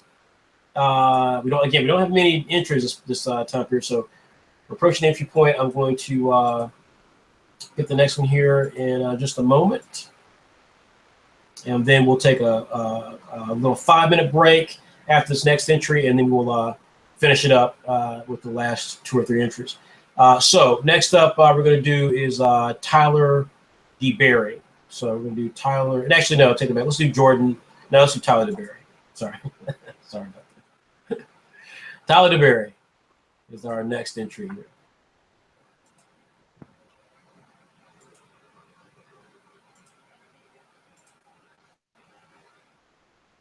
All right. This, ladies and gentlemen, is called First Light. I'm going to read you the concept here in just a moment. All right. First Light. The pitch is Assassin's Creed meets Devil May Cry. The genre, of course, is therefore action/horror. And here's a synopsis. The year is 7070, and the world government is secretly controlled by the Illuminati. This Illuminati is led by 8 fallen angels who have been banished from the kingdom of heaven for taking human lovers. Vassal demon hordes aid them in corrupting humanity, making the world suffer to get revenge on God. All those over the age of 16 must have a microchip implant, which is used for both identification and as a form of payment. They simply wave the implant over a scanner to take credits. This is the only method of obtaining the essentials of life, so assimilation is easily achieved, and non-conformists who do not get the implant end up mysteriously missing or found dead. Chipped people are easily tracked. Their actions are normally coerced by the technology, allowing the Illuminati to create a society that is so corrupt and sinful, no one can be saved. However, this path of revenge is hindered by a faction of humans known as the Order of First Light. Let's see here. The First Light battles the Illuminati in many ways, such as destroying demons, even when the cost involves killing the humans they possess. The leader of the First Light has been protecting humanity's last hope of survival, a boy that God has blessed with powers of the Holy Four. The boy, August Anwari, is the only one with the ability to defeat the fallen angels of the Illuminati and save the world. He just doesn't know it yet. So that is a synopsis for First Light. And of course, we are looking at an ad which says, "We are the humanity's hope in the darkness. We are the first light." This was a very effective ad. I actually like this ad better than any of the ads so far that we've seen to date. This actually does what the ads are supposed to do, which is demonstrate the creative understanding of how to tweak interest in what he's got as a series potential and use what he's created either from a design standpoint, an art standpoint, or a concept or conceptual standpoint, and actually create something effective here. So this actually is a very cool ad. And then this is the cover. And one of the things that Tyler DeBerry, who's in here at Test Flight before, is really good at is his shading. When he does color shading, he as well as black and white, he is able to hit that animation cell look, which is not it's not necessarily hard, but it's also not necessarily easy. It's kind of it's a skill trait you have to have, and he really has it. So this is the character August, and he's a very cool looking character. Now this is also out of sequence. So again, what you're going to see here is some stuff that happens that's not in order. The bottom line here is that we open up the main character, because you're seeing here some of the ending pages. The main character August is fighting one of these demon characters, and so she's taken a pendant of his, and he wants it back, and so he's fighting this character. Last page, he gets the pendant back, and so he kind of has a very sad moment here. But as we see here at the beginning of the story, we see the character is racing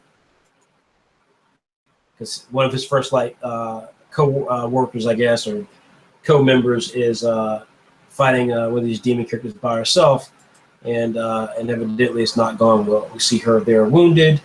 We see, again, some great background shots here. It's the same shot kind of over and over again, but still, it's very effective and showing us this artist's commitment to actually setting up some really interesting scenes here.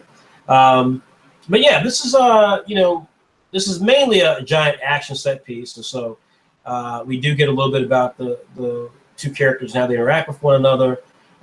Here with Tyler's art, again, we're seeing some of the stuff that Tyler has done before in his first entry. A lot of shots that are kind of close-up shots. So his use of the camera is not always great. But nonetheless, though, the action, does heat up, and we do get some interesting stuff here. The character reminds me of that character. I'm not sure who it reminds me of, but there's a character who kind of can. So from what's it called? My Hero Academy. I forget his name, Eraserhead or whatever, but he can shoot the ropes and entangle people. And that's essentially what August's power is as well. August can these threads that line his arm to ensnare his enemies, and then he can kind of control them, throw them down and stuff like that. So he has some great stuff. See here some getting started. Tyler knows how to do some speed lines, folks. But we see here, having the character. This was not a very well done page here because he clearly pulls the character. She, I guess, hits the wall, but like we never see her hit the wall. So it's just kind of like it's a great first shot here. The second panel doesn't make any sense why he's got it close up on her face. The third panel, she's now hit the ground. There's a divot in the ground, but there's no like chunks that are flying up, so it's not an impact shot. It's just kind of an after shot of her having been embedded in the ground after he flung her so hard. So again, not great stuff here, but there's a little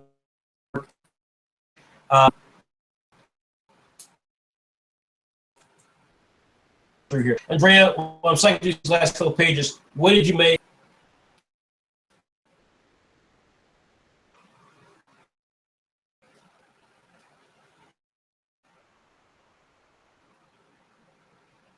I'm not sure if Andrea is there, so if she's not, then I'll go ahead then and pick up where we left off here. Let me read our editors and see what they've got here regarding their stuff here. Brian says, First Light is a cliche story which is moderately well done. First Light is a solid piece of work, yet suffers from its lack of originality. It reminds me too much of Apple Black. I would love to see something more original by this creator. Nyla says, I can see where the artist got his inspiration. The story and art is good, but I'm seeing some familiarities with another manga I know of. She doesn't say what that other manga is. Let's see here. All right. So let's see here. As far as the comments and stuff regarding art, Nyla and Brian both give it a 6 out of 10. I'm also on that. I give it a 6 out of 10. Andrea, did you have a number for the art?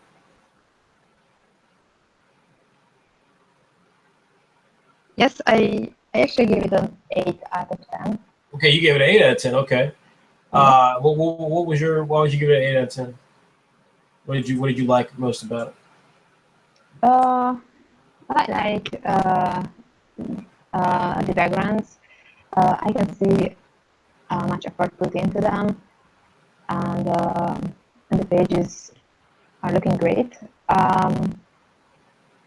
It's not perfect; it needs works, but overall, I like the flow of the pages. Yeah, my 6 out of 10 for is really simple. Is that for everything he does right, I felt that the action sequences just like it would start good as we see here in this panel, but then there were moments where it didn't make sense. And I think at a certain point, that's what I expect. Now he's not young like Jeremy is, so at a certain point, then and Tyler having been in one of our test fights before, Tyler is clearly talented. Tyler clearly can be a superstar creator. Tyler's got real ability. Let's be clear. He is definitely on that list of creators who have real potential. I think the things that he's got to improve on is his sense of choice for his art. Again, some of the stuff that Jeremy, at 16 years old, could figure out about how to frame certain scenes in action and how to get the most out of certain moments. I don't feel like Tyler does that. I feel like Tyler, frankly, we heard that in what I just read from Brian and Nyla. So much of what Tyler's doing is stuff that you felt like you've seen before. So there's not enough originality in what Tyler's doing. Because a lot of stuff that you're seeing looks like it's been seen before. To be clear, the character art for August Sanwari, excellent. Just excellent. I mean, just no question that this is really good stuff here. In fact, let me get to this is the August character. Excellent character design. I mean, this is excellent. This is hands down excellent. So, but again, when some of those action scenes are happening, there's some anatomy stuff that's kind of off at times with it. Some of the perspectives aren't quite right with it. But what really got me again were some of the choices. For every good choice he made, it didn't pay off because there was a bad choice that then, therefore, the action was let down on. And I'm thinking particularly of that sequence where he's fighting the young lady. For that to have actually been effective, then some of the moments that he had, which were really well drawn and really had that great action moment, it didn't flow because there was no end of it. It didn't actually function with any sort of tension or threat to it. So I'm kind of with Brian on this.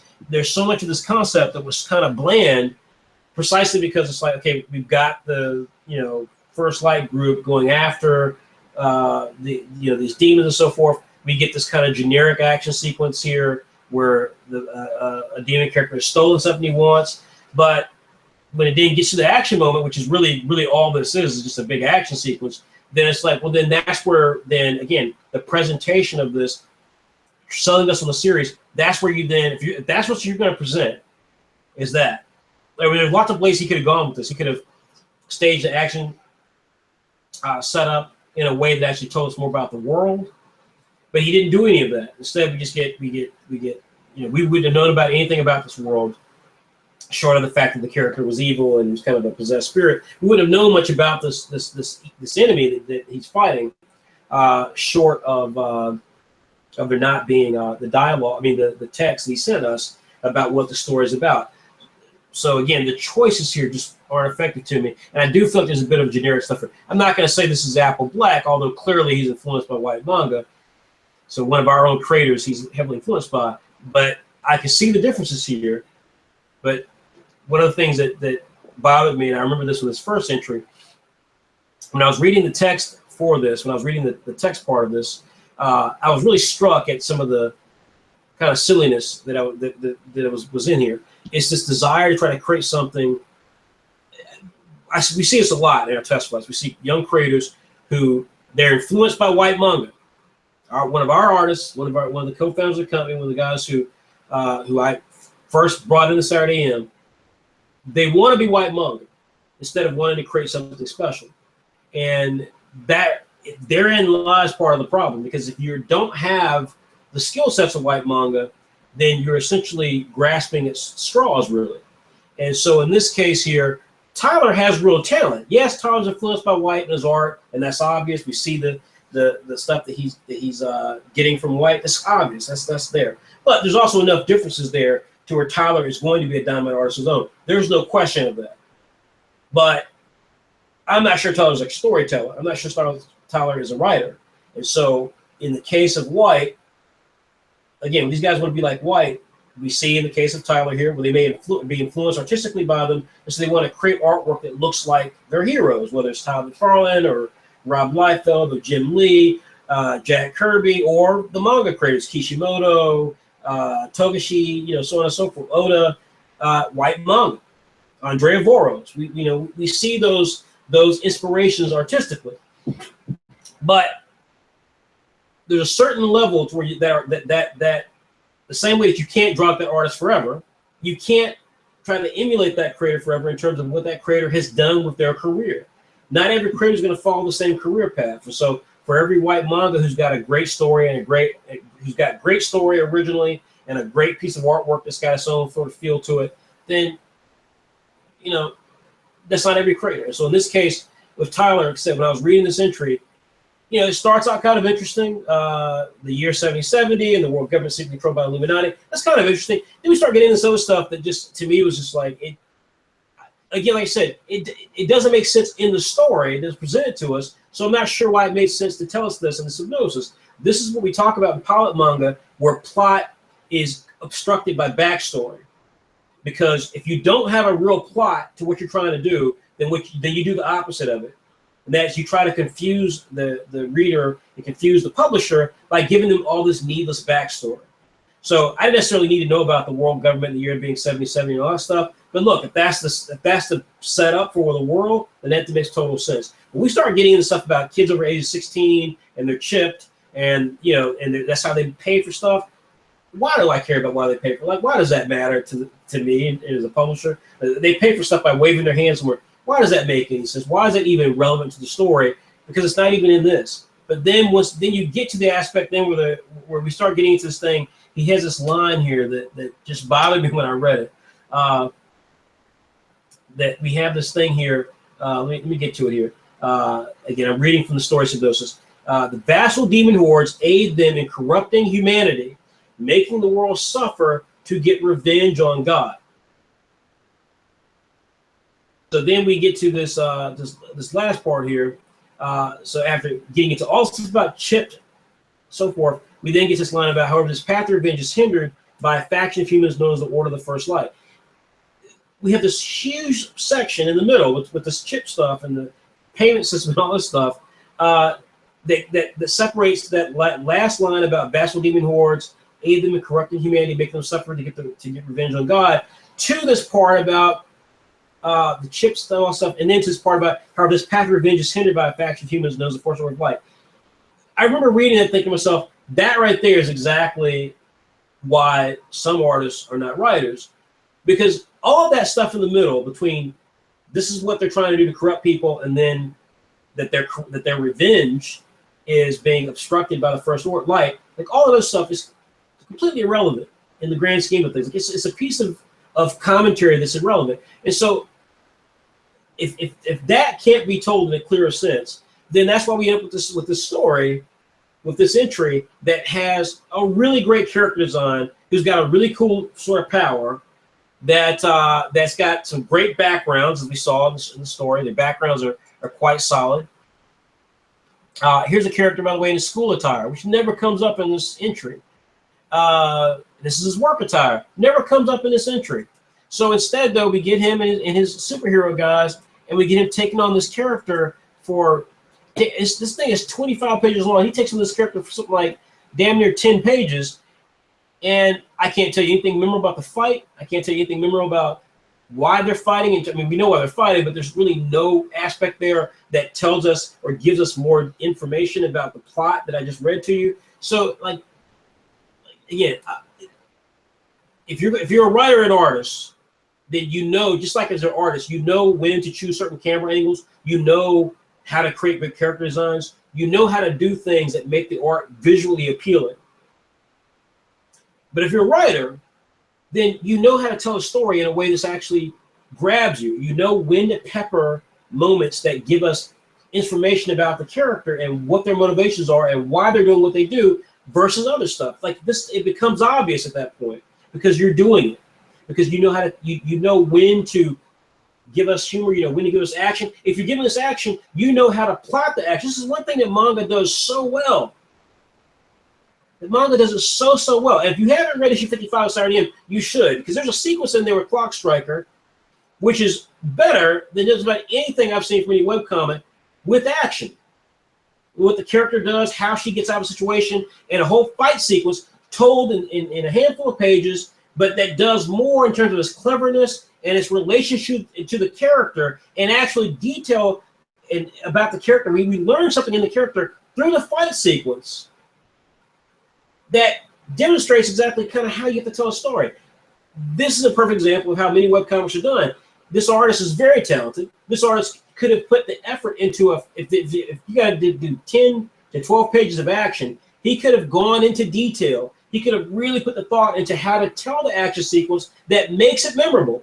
Think about all the manga sequences that we see, whether it's Naruto when he first fought who was that, Neji, and he learned how to use his clone power to do that kind of forget that move where he kind of punches the guy and then kicks him in the ground so that he flies upwards, and then he one of his clones is in the air, and he then does that kind of barrel kick and kicks him in the bottom and sends him back down to the ground. Like, you know, that was like a really clever sequence. And Naruto's had tons of those. You know, we've seen tons of stuff like that in lots of manga. My Hero Academia does a lot of it. One Piece does it to some degree. You know, there's got to be a way that your characters fight. That there's got to be a cleverness put into that every bit as much as having a world where they've got microchip implants that mean that they can pay for stuff by waving their hands. So there's all sorts of stuff that you have to do as a creator. And this, like I said, I saw this action sequence and I thought, wow, like this is like one of the most bland action sequences I've ever seen. In spite of the fact that this guy's a good artist, like he actually could do really good stuff if he put his head to it. There's so many panels here that work. I mean, this page here, I love that first panel, even though again it's very indicative of the very first page. But I love that first panel. I love the where he's skipping over, he's like jumping over a ledge. Like there's some really good stuff here. There's some really good stuff here. But again, there's a lot of stuff here that also doesn't work. So I think Tyler DeBerry is going to be a superstar artist. I question whether or not he's going to be a great writer, but he's definitely going to be a good artist. But he needs to stick with the art. And my thing, if him sticking with the art, is that he needs to stick with the art and really get determined and focused on being a fantastic artist. The other thing about this as well was Assassin's Creed meets Devil May Cry piece. I remember reading that pitch and thinking to myself, oh, this is going to be great. And then I get to the story it's presented, and I didn't see any. I saw the Assassin's Creed because he was doing this jumping stuff like we saw now. And then I saw the Devil May Cry, I guess, in the sense of the fact that they're demons, but I got that more from reading it. But like none of that came through in this test flight entry. None of those things came through. And Tyler, of course, isn't the only one. Most of the entries we've read don't reflect their pitch very well. So they pitch you on something, and then what you should do in your test flight is actually live up to the pitch. None of the guys have done a very good job of that. But in this particular case, like this was really because Devil May Cry is so straightforward action, and this just didn't capture that at all. But this looks great. It's got real potential artistically, but I didn't catch the story of it. Andrea, that was a long spiel on my end. What's your thoughts on this in terms of story potential? Series potential, sorry. I say no to the series potential. Yeah, I did as well, and so did Brian and Nyla, but go ahead. I didn't mean to interrupt you. You pretty much said everything I wanted to say. You know, there are too many similarities with other titles. And, you know, some things are just cramped in the story. It feels like Tyler wants to create his magnum opus here, and it's kind of lost. Yeah, like I said, there's so much potential there, and I don't want to minimize the potential that was there because there was serious potential there, but yeah, I couldn't ultimately get with some of the things that he presented in that context. I think he's got so much talent, and I'm really rooting for Tyler because I think Tyler has got real talent, and since we discovered him through our first test flights, I really hope that he can realize that talent. I hope that we can be a part of him realizing that talent. Next up is Hell's Paradise by Jordan Miles and Shakir Drummond. Now, we're going to get to that, but I want to take just a quick break. So, Andrea, if you want to, I don't know if you want to, use the bathroom or, what you got to do, but whatever you want to do, if you want to do that, you certainly are welcome to do it. But I'm going to take a break, folks. I want to tell you guys all about Saturday AM because I know you guys may be new to this. So I want to take a moment and just give you guys some heads up as to who we are and what we're about. So again, my name is Frederick Jones. I am the founder and publisher of Saturday AM. This is Saturday AM. This is Saturday AM here. This is our website. This is the homepage. You can see at the top, these are all of the series that we publish. The screen keeps going in and out. I'm not sure why it keeps whiting out like that. I don't know why it does that. But regardless, this is our homepage. If you go to it, what's great about Saturday AM is at the end of the day, we are a digital anthology shonen manga publication that features diverse creators and diverse characters. At the top of the page here, you can see some of our most popular series. We have Saigami by the great Andrea Voro. She's here as our special guest on this episode of our test flight. Above that, that's her character, the series Saigami on the left. At the very top, next to her is Bully Eater from Raymond Brown. He is one of our founders of the company. Andrea is an owner of the company. Raymond's owner in the company who does Bully Eater, and he's American. We have Clock Striker there at the very bottom, the young African-American female protagonist, one of the first that I've ever seen in manga anywhere in the world. She's the star of the series, and so we're very proud of that new series. I'll talk a bit more about her shortly. But she debuted, her series now is just got started in issue 55, which is out for subscribers now.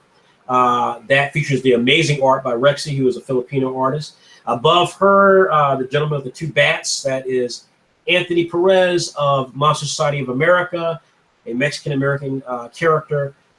Fantastic series featuring amazing art by Crady, who's an American. Underneath him is this crazy guy with the Tommy Bahama shirt. That is Turbino from the series Islanders, which comes from Cuban American creator Leonardo Masson. Above him is the overweight, heroic, and extremely awesome Nuo, the Asian character of Neo World Zodiac, which is a brand new series that we've got from Filipino creator Zabrine Bonawin. That series, folks, mark my words, is going to be the next Tokyo Ghoul. It's excellent. It's just fun. It's different. It's got a lot of dangerous stuff happening with it, so definitely check that out. And then, of course, is the monster hit Apple Black by White Manga, the Nigerian creator. He is also a co-founder and a owner in the company. But when you go to Saturday AM, folks, you can the main thing we have is we have our subscription. You can subscribe for just $5 a year. You get 20 issues of exclusive manga webcomics from creators around the world. More than what you see here, I might add. This is our top series. We have far more than that. And as you can tell, we have amazing artwork, Z Forever being one of our series that we have. But I want to scroll down here and just show you guys a couple of key things here. Look at these beautiful faces. These are all of our creators. You can see that we are a very diverse, ethnically, nationality, gender group of creators from around the world, and we're so proud to have these group of creators. Just as an amazing group, and we have far more than that as well. And what you're witnessing today is what we call test flight, which is the process that we undergo to actually discover the next great creators that will be part of Saturday AM. In fact, Neo World Zodiac and Islanders, as well as Christopher Crady, who does Monster Society of America, those three creators all were discovered and developed within our pilot manga community, and they all had their start in our test flight program, of which you're witnessing right now. So again, we've been doing this for quite a while. It has been hugely successful for us, and we take a different path, unlike other webcomic portals. We're not interested in publishing everyone's comic. We will never be that sort of group. We take quality and consistency more important. But we have got a great record of success. We've developed several creators, and we also have turned many of those creators into published authors by actually producing with actual official trade dress and professional production values, actual tanks. And so we have a marketplace where you can go onto our site and you can actually purchase a variety of merchandise, including T-shirts. And of course, one of the big things that you can purchase are the books that we have. Black Volume 1, Saigami Volume 1, Z Forever Volume 1, Bully Volume 1, and soon Storybook Volume 1, soon Spoon Volume 1, and then soon Islanders Volume 1. So we'll have all of those, and of course we have even more titles coming in 2017. So again, we are a manga publisher. We take very seriously our commitment to diversity, to developing original content and developing original creators from around the world. So we're very proud of what we've been able to accomplish and achieve. And this test flight process is just, again, something kind of revolutionary, because, again, traditionally when you submit your material to be considered for publication to another publisher or webcomic portal, rarely do they actually do the sort of in-depth review of your work and tell you what worked and what didn't work and what you can look forward to and where you should work on things. And that's something that we've pioneered and really worked hard to develop. And we've had tremendous success with it, and we appreciate the support we've gotten both from those who watch it as a tutorial, who participate in it, and learn a great deal or get the sort of critique that they're looking for. So again, we really appreciate the support on all sides, and we've got a great end of 2016 coming. Saturday AM, and some new projects as well that we'll be announcing, and then 2017 is going to be a huge year for us, and we hope that everyone we'll stay tuned for that. So that is kind of our little station break, and now we're going to get back to discussing our final couple of test flights, and then pegging a winner of this test flight, and then we'll talk about what's next, creators, and how you can determine what happens from these creators in the future as well. So with that being said, let us move on now. We're going to get to the last remaining test flight entry. So we have now Hell's Paradise, and this is by Jordan Miles and Shakir Drummond. So I'm going to pull it up here for you all to check out. Go from there.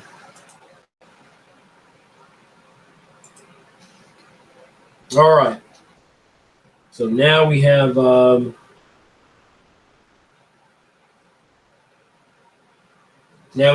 Hell's Paradise. You all can see it there. It's a story by Jordan Miles and art by Shakir Drummond. And I'm going to read you guys the basic concept here.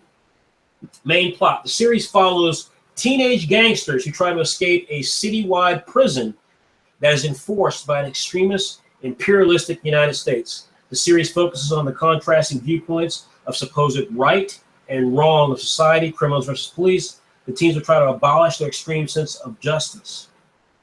The pitch is One Piece meets Dead Man Wonderland. So that is the pitch. I'm going to start running through the pages because again, we're kind of this shouldn't take as long because we've got less interest. So I'm going to try to push through this a bit faster. Andrea, you want to give me your thoughts as I'm running through the pages of the content? Yes. Once again, when I read the synopsis page for this story, I was kind of expecting something more serious, something that it's a bit deeper, and what I read from the page didn't live up to that. I couldn't really decide whether the writer knows if he wants to go for serious or comedic story here. The arc wasn't bad, it was decent.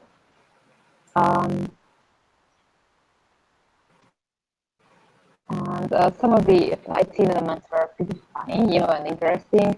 Like there was this scene with the panel break, and the character actually breaks the panel. And that's pretty much it, I think. Okay. If you guys, like I said, we said at the beginning of this broadcast, again, because we're an international company and collective, we do have creators from around the world, and sometimes the connection may not be great. Andreas is a little scratchy in moments, but that being said, though, she said that she did very much enjoy this entry, although there were certainly some questions she had with in terms of the tone for what she was expecting, and I couldn't agree more. What you guys are looking at here, first of all, the artwork is strong in places and weak in many places. This page is a perfect encapsulation of it. This is what I call this is the routine thing you see from a lot of first-time creators. While this creator clearly has the ability to draw, you can tell because the gun looks like a gun, the tire looks like a tire. There's enough stuff missing that demonstrates either a lack of comfort actually drawing certain things or a lack of the sort of skill and experience that comes from actually, or innate talent of understanding how you actually have to choose things to draw to effectively do sequential artwork. I talk about this all the time in Pilot Manga, that just because you draw does not make you a comic artist. There are people out there who draw gorgeous illustrations. Like if people would pay tens of thousands of dollars to get a single illustration from them, but they don't like drawing backgrounds, or they don't like drawing from panel 1 to panel 2 to panel 5 on one page. They don't know how to make it flow, and as a result of that, they're not comic artists because they can't do that. But drawing one image really, really well, they can do that like nobody's business. So you can have amazing illustrators who aren't comic artists. I'm not suggesting that about Shakir Drummond, but this demonstrates to me the sort of thing that does demonstrate the sort of creator who is not a fully fledged creator as of yet. Because again, this one page here, again, we've got this choices here of this this first panel here, which is kind of split, showing the speed lines. There's no reason for that. There's no reason for that. It's not a choice that makes sense. The bars don't even add up, so it doesn't make any sense. Then we get to the screech tire wheel, which the tire, the tire is not even.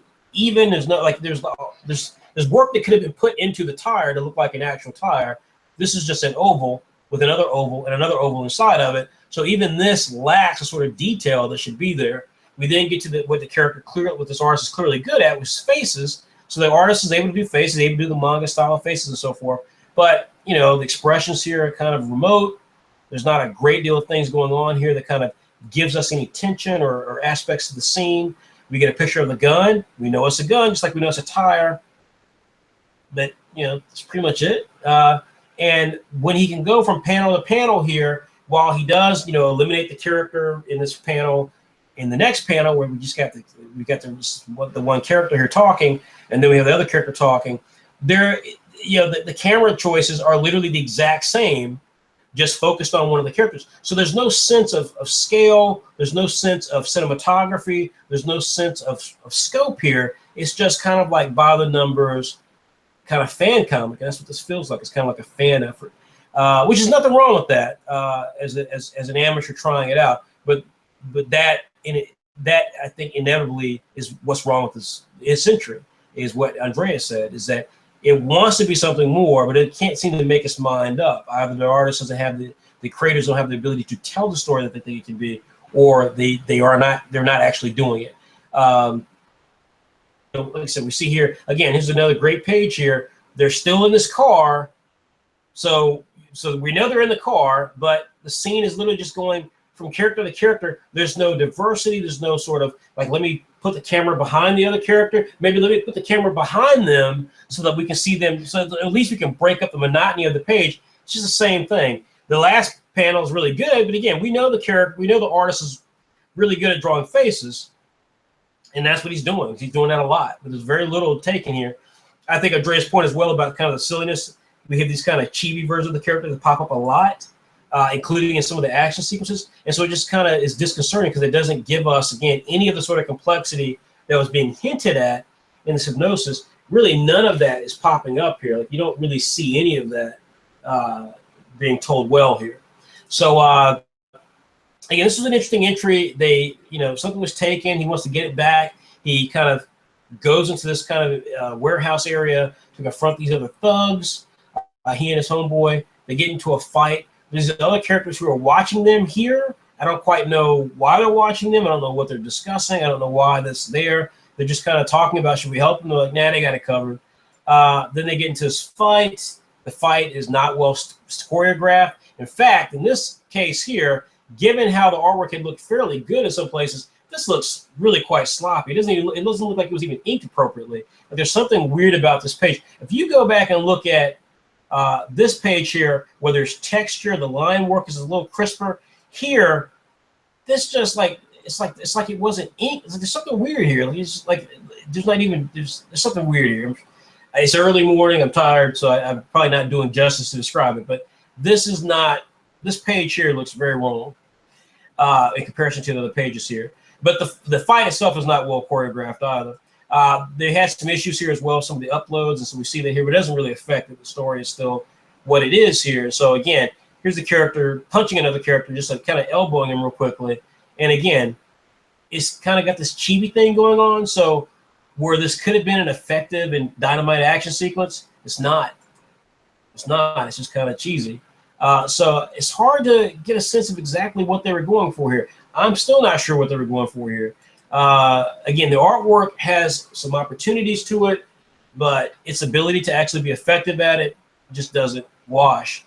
This cover, for example, is a great example. This cover doesn't inspire me on any levels. There's two characters with guns and they're being silly. So it's like they're kind of contradicting themselves immediately here. Then we get to the ad. The ad is kind of neat. I kind of like the ad a little bit. I love the line, prison that can barely contain its inmates. But again, it doesn't lead at all to what we see in the story. The story doesn't hint to really any of the things that they talk about in the Hypnosis or in that ad. And then this was kind of the most telling to me about the art. We asked for turnarounds so we can see character designs. Just like we saw in some of the other turnarounds, when you don't show the whole body, then you're not really doing a turnaround. What you're doing is showing that you don't know how to draw legs and feet and things like that, and that's obvious in this entry, because really very little legs and feet. They spend an entire time in a car, and then when you get into a fight sequence, the fights are very dynamic because we don't really see the character's full body. So this entry, you know, was not great. Some really interesting ideas here in theory, and certainly in terms of what was written, but the execution of it was not there really on any level. Let me get to some of the comments here. Nyla says, the story is unique, though I did see a lot of cliches. It's not a bad concept. I do look forward to seeing more. Let's see here. Brian says, Hell's Paradise is an interesting story with inconsistent artwork. I love how the artists sometimes break conventions and panels, but it's obvious some panels receive more care than others. It leaves me wanting more, and part of the desire stems from not being sure if the content would really fit a shonen age group or not. So far it has, and seeing the story progress would settle the issue. So yeah, for me, like I said, to me, so much of this didn't make really any sense. I found a lot of it quite pretentious, frankly, because it wants to be something more than I think either of these creators can actually do. And again, when they had the opportunity, kind of like Tyler, when the opportunity presented itself to actually present these big ideas they wanted to do, they chose not to do that. They had plenty of time, 2 months. They had plenty of pages, up to 25 pages, and they didn't do it. And so that, to me, again, something like Find Them by Evan Adams wasn't perfect, but what he was trying to go for in terms of the atmosphere and the mood to evoke, he got. He didn't nail it exactly because he didn't give us the real catch of it, which is the death and the sadistic nature of it. But he nailed the atmosphere. I mean, he nailed that without question. The other entries that we're looking at, they're trying to nail this kind of epic sort of story and feel to it. They're kind of trying to nail this more novel way of looking at, in this case, a prison, in the case of First Light, kind of this hell on earth sort of scenario. But in both cases, where they could actually demonstrate the things that they've got, the prison complex here, and they just don't do. They don't take the opportunity to actually do them, and so that's unfortunate. So I think that like I said, it comes across kind of pretentious, doesn't really match the opportunities there. For me, this was not a story potential, series potential. And as far as the art goes, I gave this a 5 out of 10. Andrea, what did you give the art, and what do you give the story potential? I gave 5 for the art and 5 for the story as well, and no for series potential. Okay. Nyla gave this a yes, and Brian gave this a yes. So we'll have an interesting discussion here at the end. We have 2 entries left, folks. The next one, we're going to hit these things quickly so we can wrap up here with the next 25 minutes, is Knifeart Road. Knifeart Road. This is by Eric Klaus. So give me a moment here. I will pull up Knifeart Road by Eric Klaus.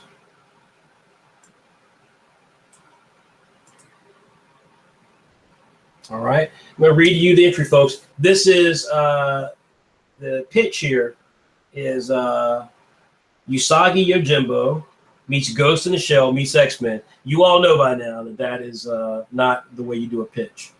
But the premise here is ninjas, robots, a sexy assassin, and Japanese monsters. When a ninja master goes missing, 2 brothers must go on a quest to bring him back. In the process, they will have to fight hordes of ninja, onslaughts of demonic monsters, a sexy female assassin, a mad scientist, an army of giant robots, and each other. The clock is ticking to rescue their master and save the world. Knifeart Road, the name of this property. Let me just say real quickly before we get started that 2 things. One, that pitch was ridiculous. The pitch is ridiculous. That literally ridiculous. I can say, and I think Eric is very talented. We're going to get into Eric's stuff here, but this is exactly what I'm talking about. For you guys who are watching this, this is a ridiculous pitch because first of all, this not pilling things that just have remote ideas to what you're trying to do and slapping them into a pitch and saying, well, this is what my story is like. When the reality is that, again, I can think of two things that this story is literally, and you'd have it. You could say this is literally. You could say this is Double Dragon meets, where did I have it at here? Double Dragon meets,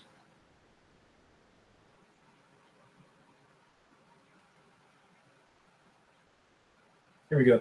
Double Dragon meets, crap, I had it there. Double Dragon meets Teenage Mutant Ninja Turtles if you want. You know, Double Dragon meets, since he's trying to tie it into the toy thing here. I mean, you could pull in some different things. So Double Dragon meets a Ninja Scroll. That's what I said, Ninja Scroll. Double Dragon meets Ninja Scroll, because Ninja Scroll had all those weird characters and so forth. And then if you guys ever saw the original Ninja Scroll movie, and then Double Dragon, of course, was literally this plot, right? It's the two brothers. Something happens, they got to get it back, and so they basically go on a quest. They take on all the bad guys. That's all this is, and that's all you really had to say it was. But when you're literally pulling, well, it's Ghost in the Shell. Why? Because there's a cyborg in it. It's X-Men. Why is this X-Men? Like, that one I totally didn't get. And then it's Usagi Yojimbo, because I think he mentioned somewhere in there that there's I'm not sure why it's Usagi Yojimbo, just because they're ninja. I mean, like I said, that's just, he was a samurai as well. I mean, that's a samurai. So I don't know. Like I said, this is really one of the worst pitches. And Eric is a great guy. He's a great storyteller, but this is one of the worst pitches. I'm going to chalk this up to Eric just being rushed and doing this, which I'm not sure why he was. I think he was not sure if he'd be able to enter the test flight, which is not really an excuse, but we're going to see here, I think, some of the things that Eric did. So anyways, so that I've read you guys a plot. Andrea, tell me your thoughts on this. I'm going to go through the images while you're talking. This country has a really unique art style. You know, it kind of feels rushed, you know, the story and the art as well. Actually, I find the Usagi Yojimbo kind of right at the beach, because that was the first thing the artwork kind of reminded me of, so maybe it meant that by involving that. The story, well, didn't really grab me. It doesn't feel unique and doesn't really have anything that could hook me on. The execution of the pages are kind of minimalist, so it could fit a kind of silly parodic story, but I didn't really feel like that this is it, or it's executed that well. Right. Yeah. I definitely understand. What did you think of the art?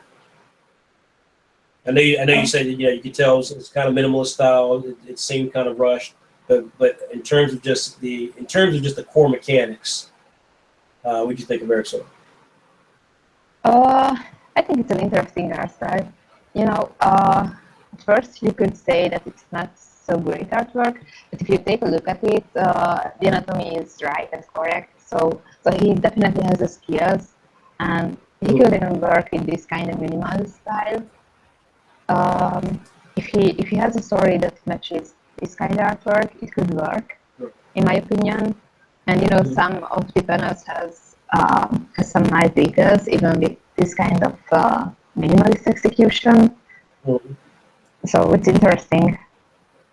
Yeah. So let me get to the other guys real quickly, and I'll read their comments, and then I'm sure once again I'm going to play the Simon Cowell to you guys. Let's see here. So Brian and Nyla did not like the concept. Brian says Knifeart Road has a unique artistic style, which can be a little hard to follow. The story is simple, yet we get a hint of the greater purpose behind the woman's hunt for specimens with the photograph at the end. Overall, this comic doesn't have any great strengths. It's missing out on some great character moments, which would make the story stronger, and the ink lacks quality in some of the panels. Nyla says, I do like the artwork, very different, but it needs some work. Some of the panels look unfinished with little shading, which made it a bit hard to tell the difference between the character and the background. I don't want to be reading a manga and constantly trying to figure out where everything is. I like the idea of a main female, but needs more character development. So I'm going to say again that I I'm going to be different from everyone else here. The pitch, like I said, was horrible, and there's no question of that. I think Eric is easily in this test flight one of the best artists in this test flight. Yes, he rushed this. That's obvious. I don't, you have to have spent time around artwork to look and tell that someone rushed this. There is so much that Eric can do, that he does do, that he at least does, that demonstrates his ability. There's this panel here where he punches the girl. Like the force of that punch, the dynamism of it. First of all, let's be clear on a couple of things. We have a lot of creators in this test flight who are either very skilled at drawing in the manga context or are trying to emulate manga. And now obviously manga is what we call our comics, what we call our publishing entity. So I get that. But I'm an American and you're from the West. And, so the Western aesthetic is dominant. It's not like the Western aesthetic is somehow made less important because so many young people like manga. The Western aesthetic is dominant. I've talked about this a lot in pilot manga. The Saturday M mantra is to take the manga style with Western sensibilities, meaning that we have diversity, meaning that we tell stories that don't get so kind of philosophical in the Asian philosophy sense, and really instead try to just tell very straightforward stories that have real human emotion.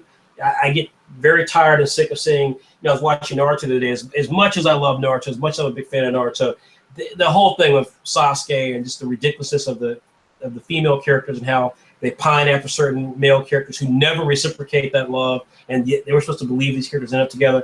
I just find that kind of silliness that happened in Japanese manga to be so ridiculous at this stage of the game. There's been, that is the way that stories are told, and that people therefore then read that from other parts of the world, and they think that that's storytelling. That's extraordinary to me. And we see time and time again, we have Spider-Man and Captain America, of all things, for God's sake, the Avengers, doing $1 billion at the box office around the world. And I guarantee you that these Japanese manga that some of these kids love, Bleach, Naruto, the Japanese version of these movies that will come out, Rurouni Kenshin, as much as I love Rurouni Kenshin, as much as I love some of these titles, Attack on Titan, the movie was not great, but those movies will not do $1 billion at the box office, period, because the stories and the diversity are not there. That's why Saturday M is focused on being a Western-style company that uses the manga aesthetic. All that being said, I think that therefore then there's a prejudice that gets built into some of this art. And Eric is more than capable of doing amazing artwork. His art style, if anything, is actually kind of European, actually. I'm actually seeing a lot more kind of European stuff in there. He reminds me a little of people like, oh God, there's so many artists he reminds me of from Marvel and DC back in the 80s and 90s. He's kind of got that kind of quirky style. It's not Jamie Hewitt, but he's got some of that sort of like just kind of quirky, minimalist stuff going on. Some of this, I think, is rushed. So again, I think some of this is rushed, but like I said, that force of that punch that happened in the first page that I showed here a few minutes ago was great.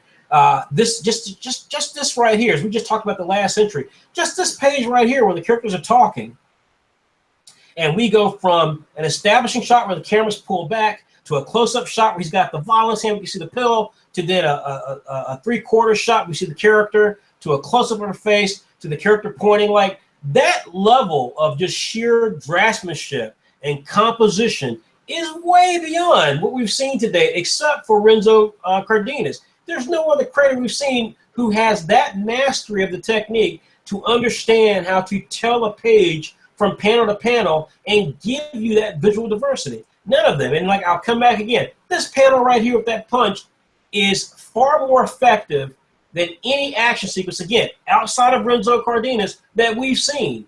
Literally, there's no other test flight that we've seen in this test flight that has offered that level of actual sheer action and emotion delivered right there. Just even the way he does the blood spatter from the punch, like, you feel that punch. That's what good art, that's what effective artists are able to do. So I think people have got it wrong in here. Yes, it's rushed. Yes, it's minimalist. Totally agree with that. No, it doesn't capture the manga aesthetic. But I mean, this right here, that's a great image right here. But to suggest on any level this guy is not one of the top artists in this thing is crazy. It's just crazy. Eric, for me, is what did you give him? What did you score for his art, Andrea? I gave him a 7. I gave him an 8 out of 10. Nyla and Brian, who both are smoking that fat chiba, I gave him a 4 and 5 out of 10. But yeah, I thought this was great. Now, was the story great? No, the pitch was ridiculous, and I think he's missing because he's not focusing on the pitch. And again, I think he rushed this whole thing through. There's a clear story here that could be a ball. It could be an absolute blast. Because again, we've got so many creators. And again, I come back to Tyler DeBerry, First Light, and certainly Tyler DeBerry's First Light and the Dracon Forge. We have some of these properties that are trying to be serious. They're trying to be these big, serious works and so forth. And here's something that's trying to be just a straight up, fun action story. And he definitely delivers on the action. And he's gotten some pathos here at the end where she talks about missing the moon prince, and then we get the sequence her at the end where she's got to deliver the vial. Like, there's I thought this was great. I totally can see this as a series. I was like, yeah, I can see this as a series. Would it be like, is it meant to be a big long-running series? No, but I can totally see this as a series. So, did you say, what was your thought on this as a series? I give it a no. You gave it a no. Brian gave it a no. Nyla gave it a no. I think you're all crazy. I gave it a yes. All right, so that is Knifeart Road, and then we're going to hit our last entry. I'm not even going to redo the, take the video off anymore. You guys can see my pathway to this because I'm tired. This will be Michael Flowers and Renzo Cardenas, and this entry is called The Art of Dying. Our last entry, and then we'll talk about next steps and who won.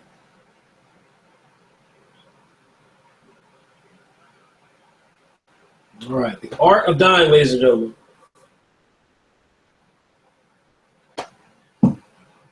All right, the pitch is 7 pounds meets Angel Beats. Have you ever heard of Angel Beats, Andrea? Oh, yes, I did. Oh, damn. Okay, I never heard of it. And I've never seen 7 pounds, but I know what it is. All right, well, let me read the concept real quickly, and then you can talk about how this is like Angel Beats, if it is. This story takes place in a dark, fantasy-esque world in which the Grim Reaper has ceased his work of ferrying souls into the afterlife. Due to the sudden change in nature, the world's inhabitants are left in an immortal state of being. After losing his reason to live, we follow our main character, Jace Fallows, as he is forced to struggle with depression and the darkness in his heart for the rest of eternity. Shortly after a failed attempt at suicide, he meets other like-minded individuals who come together and form a suicide pact. While everyone around him is searching for a purpose in living forever, the suicide pact searches for ways to end it all. They are quickly challenged by the church due to their belief that suicide is the ultimate offense against God. This forces Jace and his crew to fight for the right to die. That's why it's called The Art of Dying. So I'm going to cycle through this. You all will recognize immediately this artwork is very, very good. It's very similar to some art we saw at the first half of the program. And the artist is the guy named Renzo Cardenas. The story is by Michael Flowers. Andrea, what did you think of The Art of Dying? Once again, the artwork is top-notch. Renzo is really talented, so it's very good.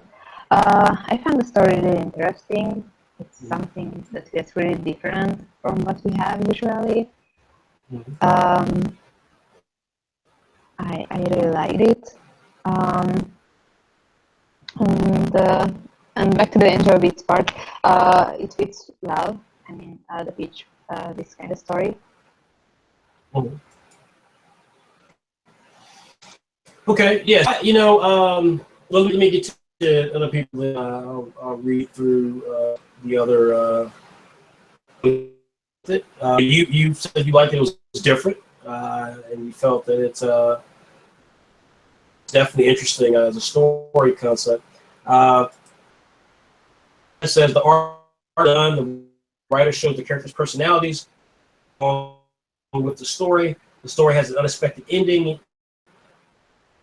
You don't pay enough attention.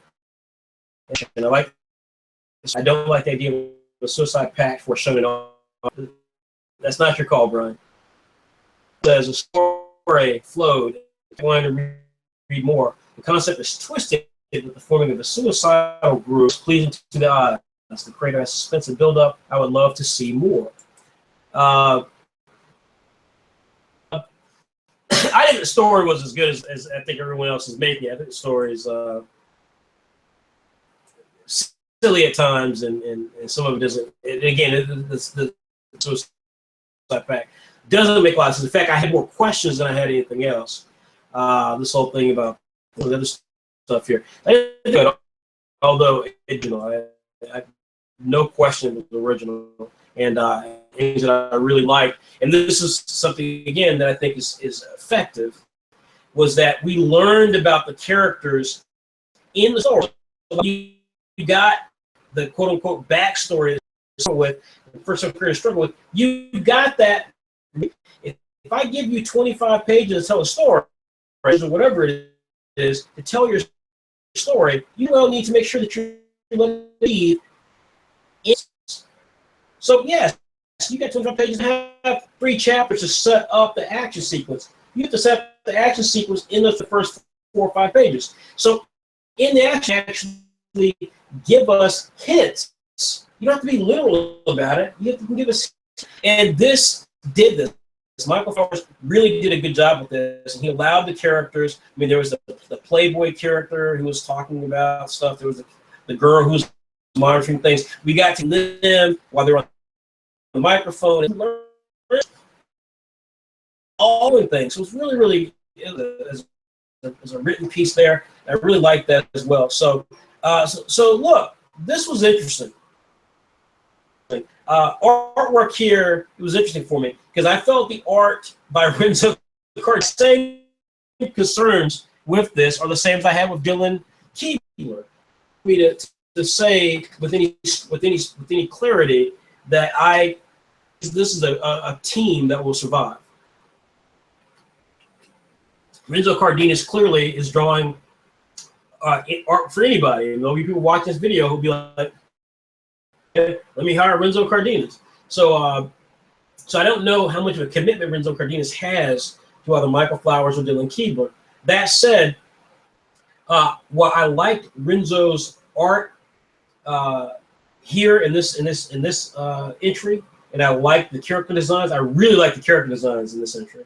I felt for some reason the art was a lot tighter in the Dracon Forge entry. There was something about the art there that really stood out to me. There's a sequence in the fights where the main character fights a bear, and that sequence with the bear is so well done. It is so well done. It's so complete. It feels so complete and full, and the lines are really tight. And then here, this is a great character design. God, I love the character design that he's got here. Renzo Cardenas here nails character designs. He's got some great sequences. The artwork here is really strong.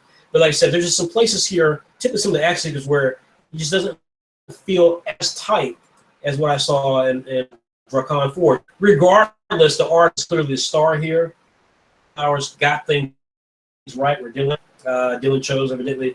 I don't think he did, but he said he chose not to put writing in the story.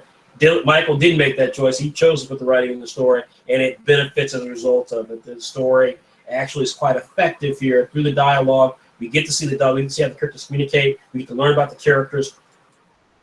And we learn about them in such a fun way that I can see how this could be a series. I can see exactly how it works. The suicide thing doesn't bother me. What I will say is that the only thing I didn't like about this entry was that, kind of like Find Them, I didn't feel like they nailed exactly the conceits of immortality. Like what are the problems that come with immortality? Shouldn't there be overpopulation as a result of immortality? I mean, there's all sorts of issues that come from immortality. This is one of those ideas that has that kind of manga thing to it, where the Japanese, base everything in Japan and nothing else, and so nothing happens in the rest of the world. So like you can do something like this where everybody in Japan is immortal, and that's typically what they'll do. They create some fantasy world where everyone is immortal. But if that's the case, well then, if no one dies, then like what happens? What's the results of that? Why is there not overpopulation? Can you really have a society where they can have a funeral and have all this stuff happening when someone dies? Like there's stuff here that doesn't make a lot of sense, but I expect that with first-time creators. There's stuff here that I think Michael thinks he's got this really clever idea, and he does have a really interesting idea, but the execution demonstrates there's not a there in many cases. There's so many elements of this mortality thing that just doesn't work, or it's not hinted at here. Find Them had the same problem, but here it's a bit more pronounced. But there's no question, the artwork here is fantastic, and it really helps the story. Where the story has deficits, the artwork just completely helps eradicate some of the problems that could have made this really bad. So this was dynamite. Andrea, what do you give the art here?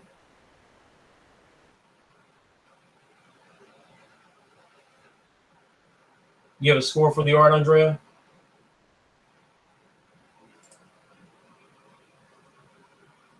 All right. Oh, so we lost Andrea, guys. All right. Well, so there's Andrea. All right. So Andrea, I was calling on you, and you dropped off. Andrea, what do you give the score for the art?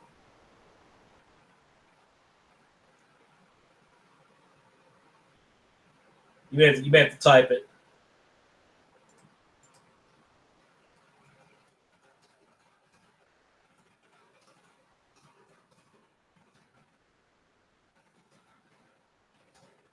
Yeah, I agree. This is 10 out of 10 artwork. And do you see serious potential from this? Yeah, me too. In fact, everybody did. Everyone saw this as a serious potential. Again, I think in this case, this was legitimate. I think in Dracon Forge, this was more being driven by the art. I don't think Nyla or Brian, who both complained about the fact the story didn't make a lot of sense. But yeah, I agree.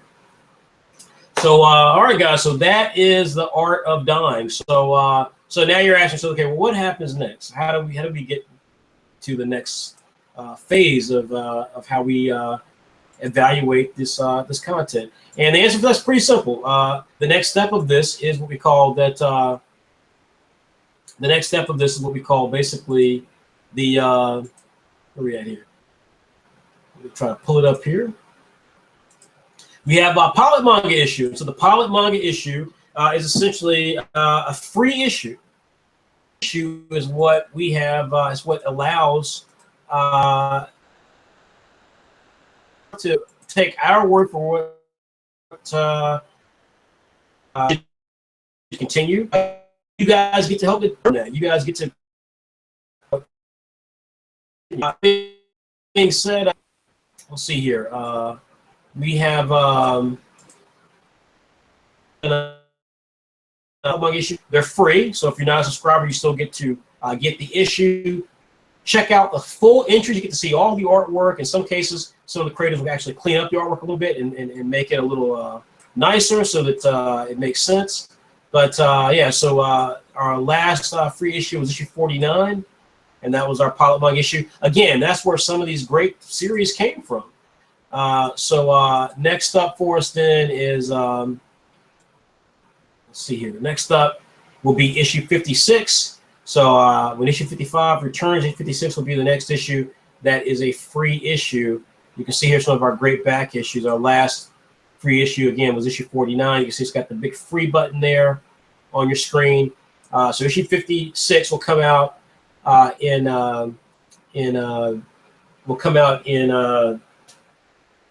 October 29th. So if you are a subscriber, you'll get it mailed to you. But of course, it'll be October 29th. You'll get the issue will be available for download. It will consist of all the entries from this test flight, and likewise, you guys will be in a position to actually vote on it. That being said, comes time now for us to actually discuss the titles that we most certainly will move forward and try to work with. So look, without question, the winner was The Art of Dying. The Art of Dying was the best title by far.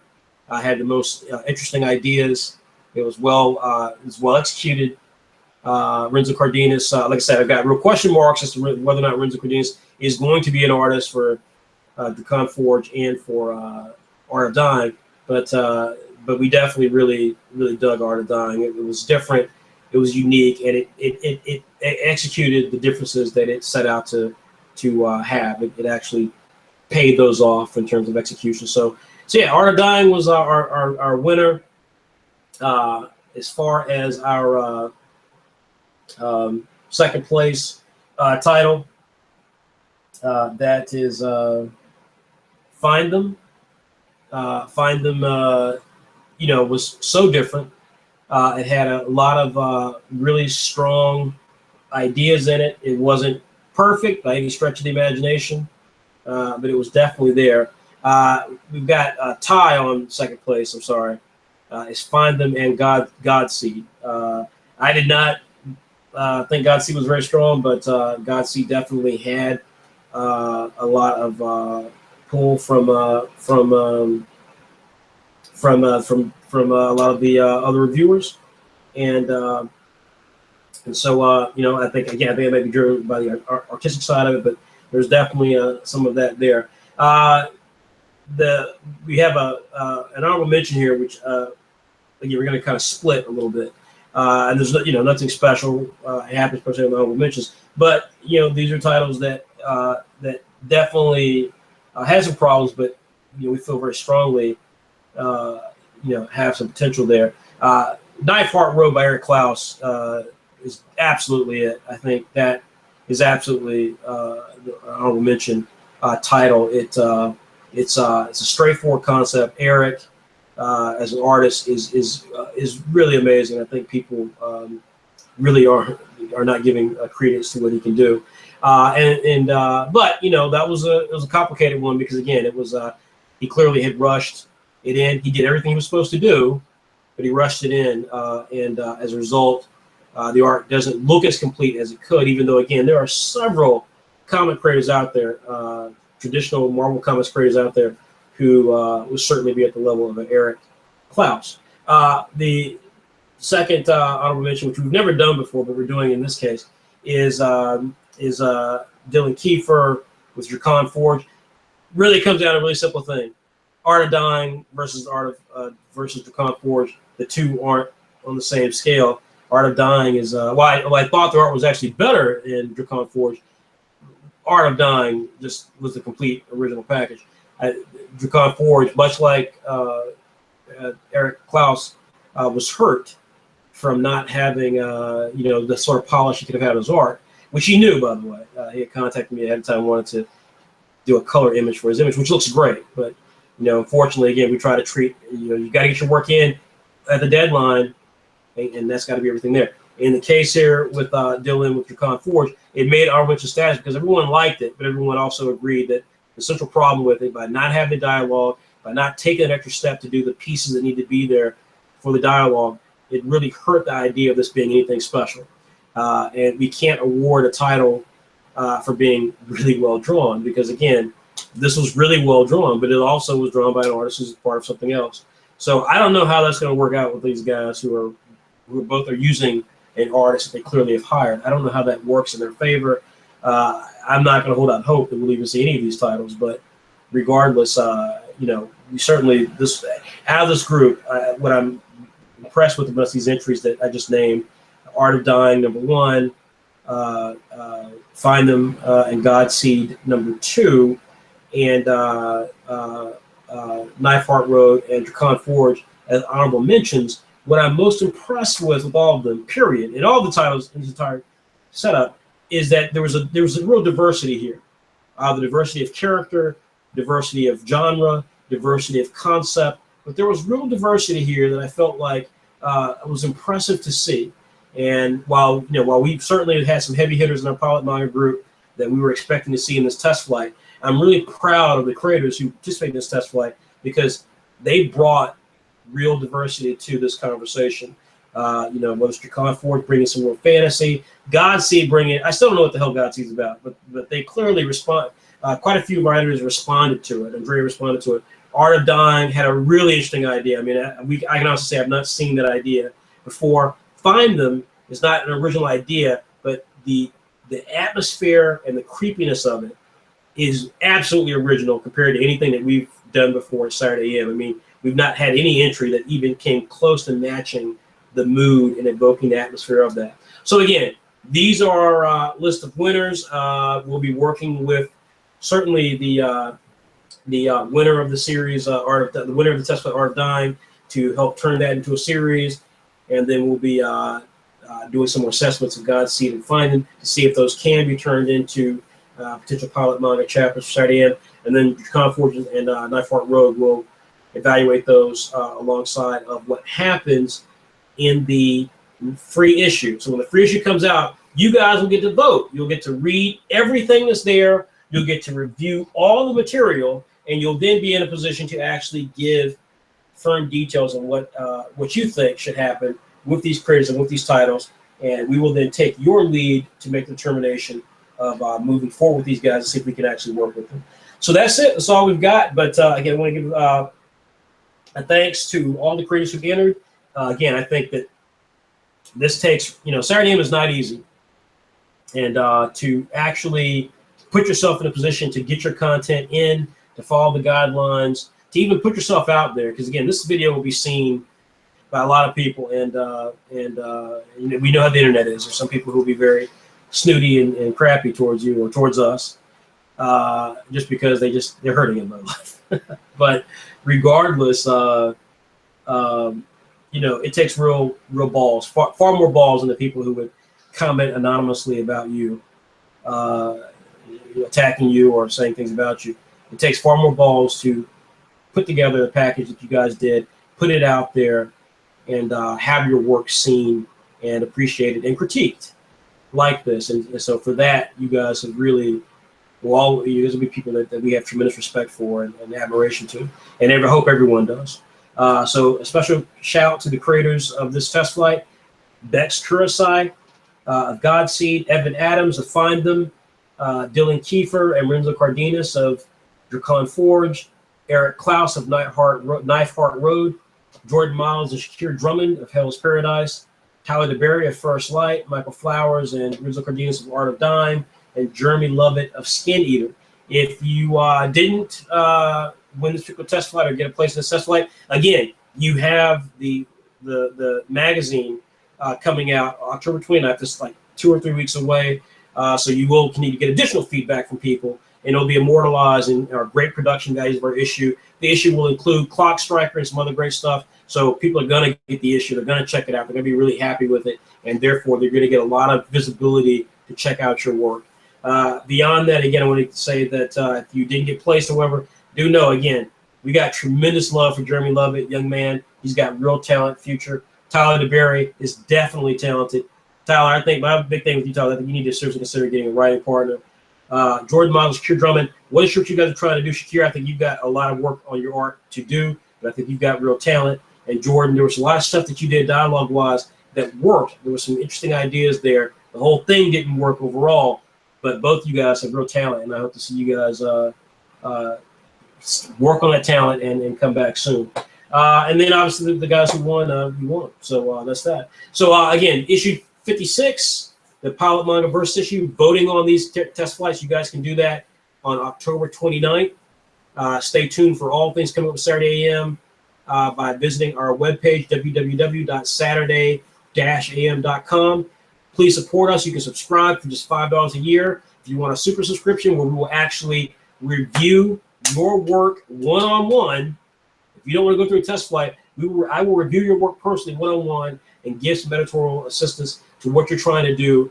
One session of that, not to mention a test flight that's dedicated to private premium subscribers like this one was. You get the digital issues of Saturday AM, you get discounts on future products of Saturday AM, and you get the future Saturday PM, which is our adult version, our seinen version of Saturday AM. You'll get all of that for $25 a year and a lot more stuff as well. So again, if you're not familiar with some of these great things, I highly, highly suggest that you support us so we can keep doing what we're doing. Subscribe to us, buy some of our back issues, buy our season set so you can get back issues in a bulk and save money if you missed them, and check out issue 56, which will consist of these next great crop of creators. And buy our books. We have some tanks coming out. We have tanks out, Apple Black, Bull Eater, Saigami, Z Forever, soon to be Storybook, soon to be Spoon, and soon to be Islanders. So again, support Saturday AM, support diversity in manga. Thanks everybody. Andrea, thank you so much for taking the time out to be a part of this morning. I know you were going to enjoy your day off, but thank you for taking time out of your schedule.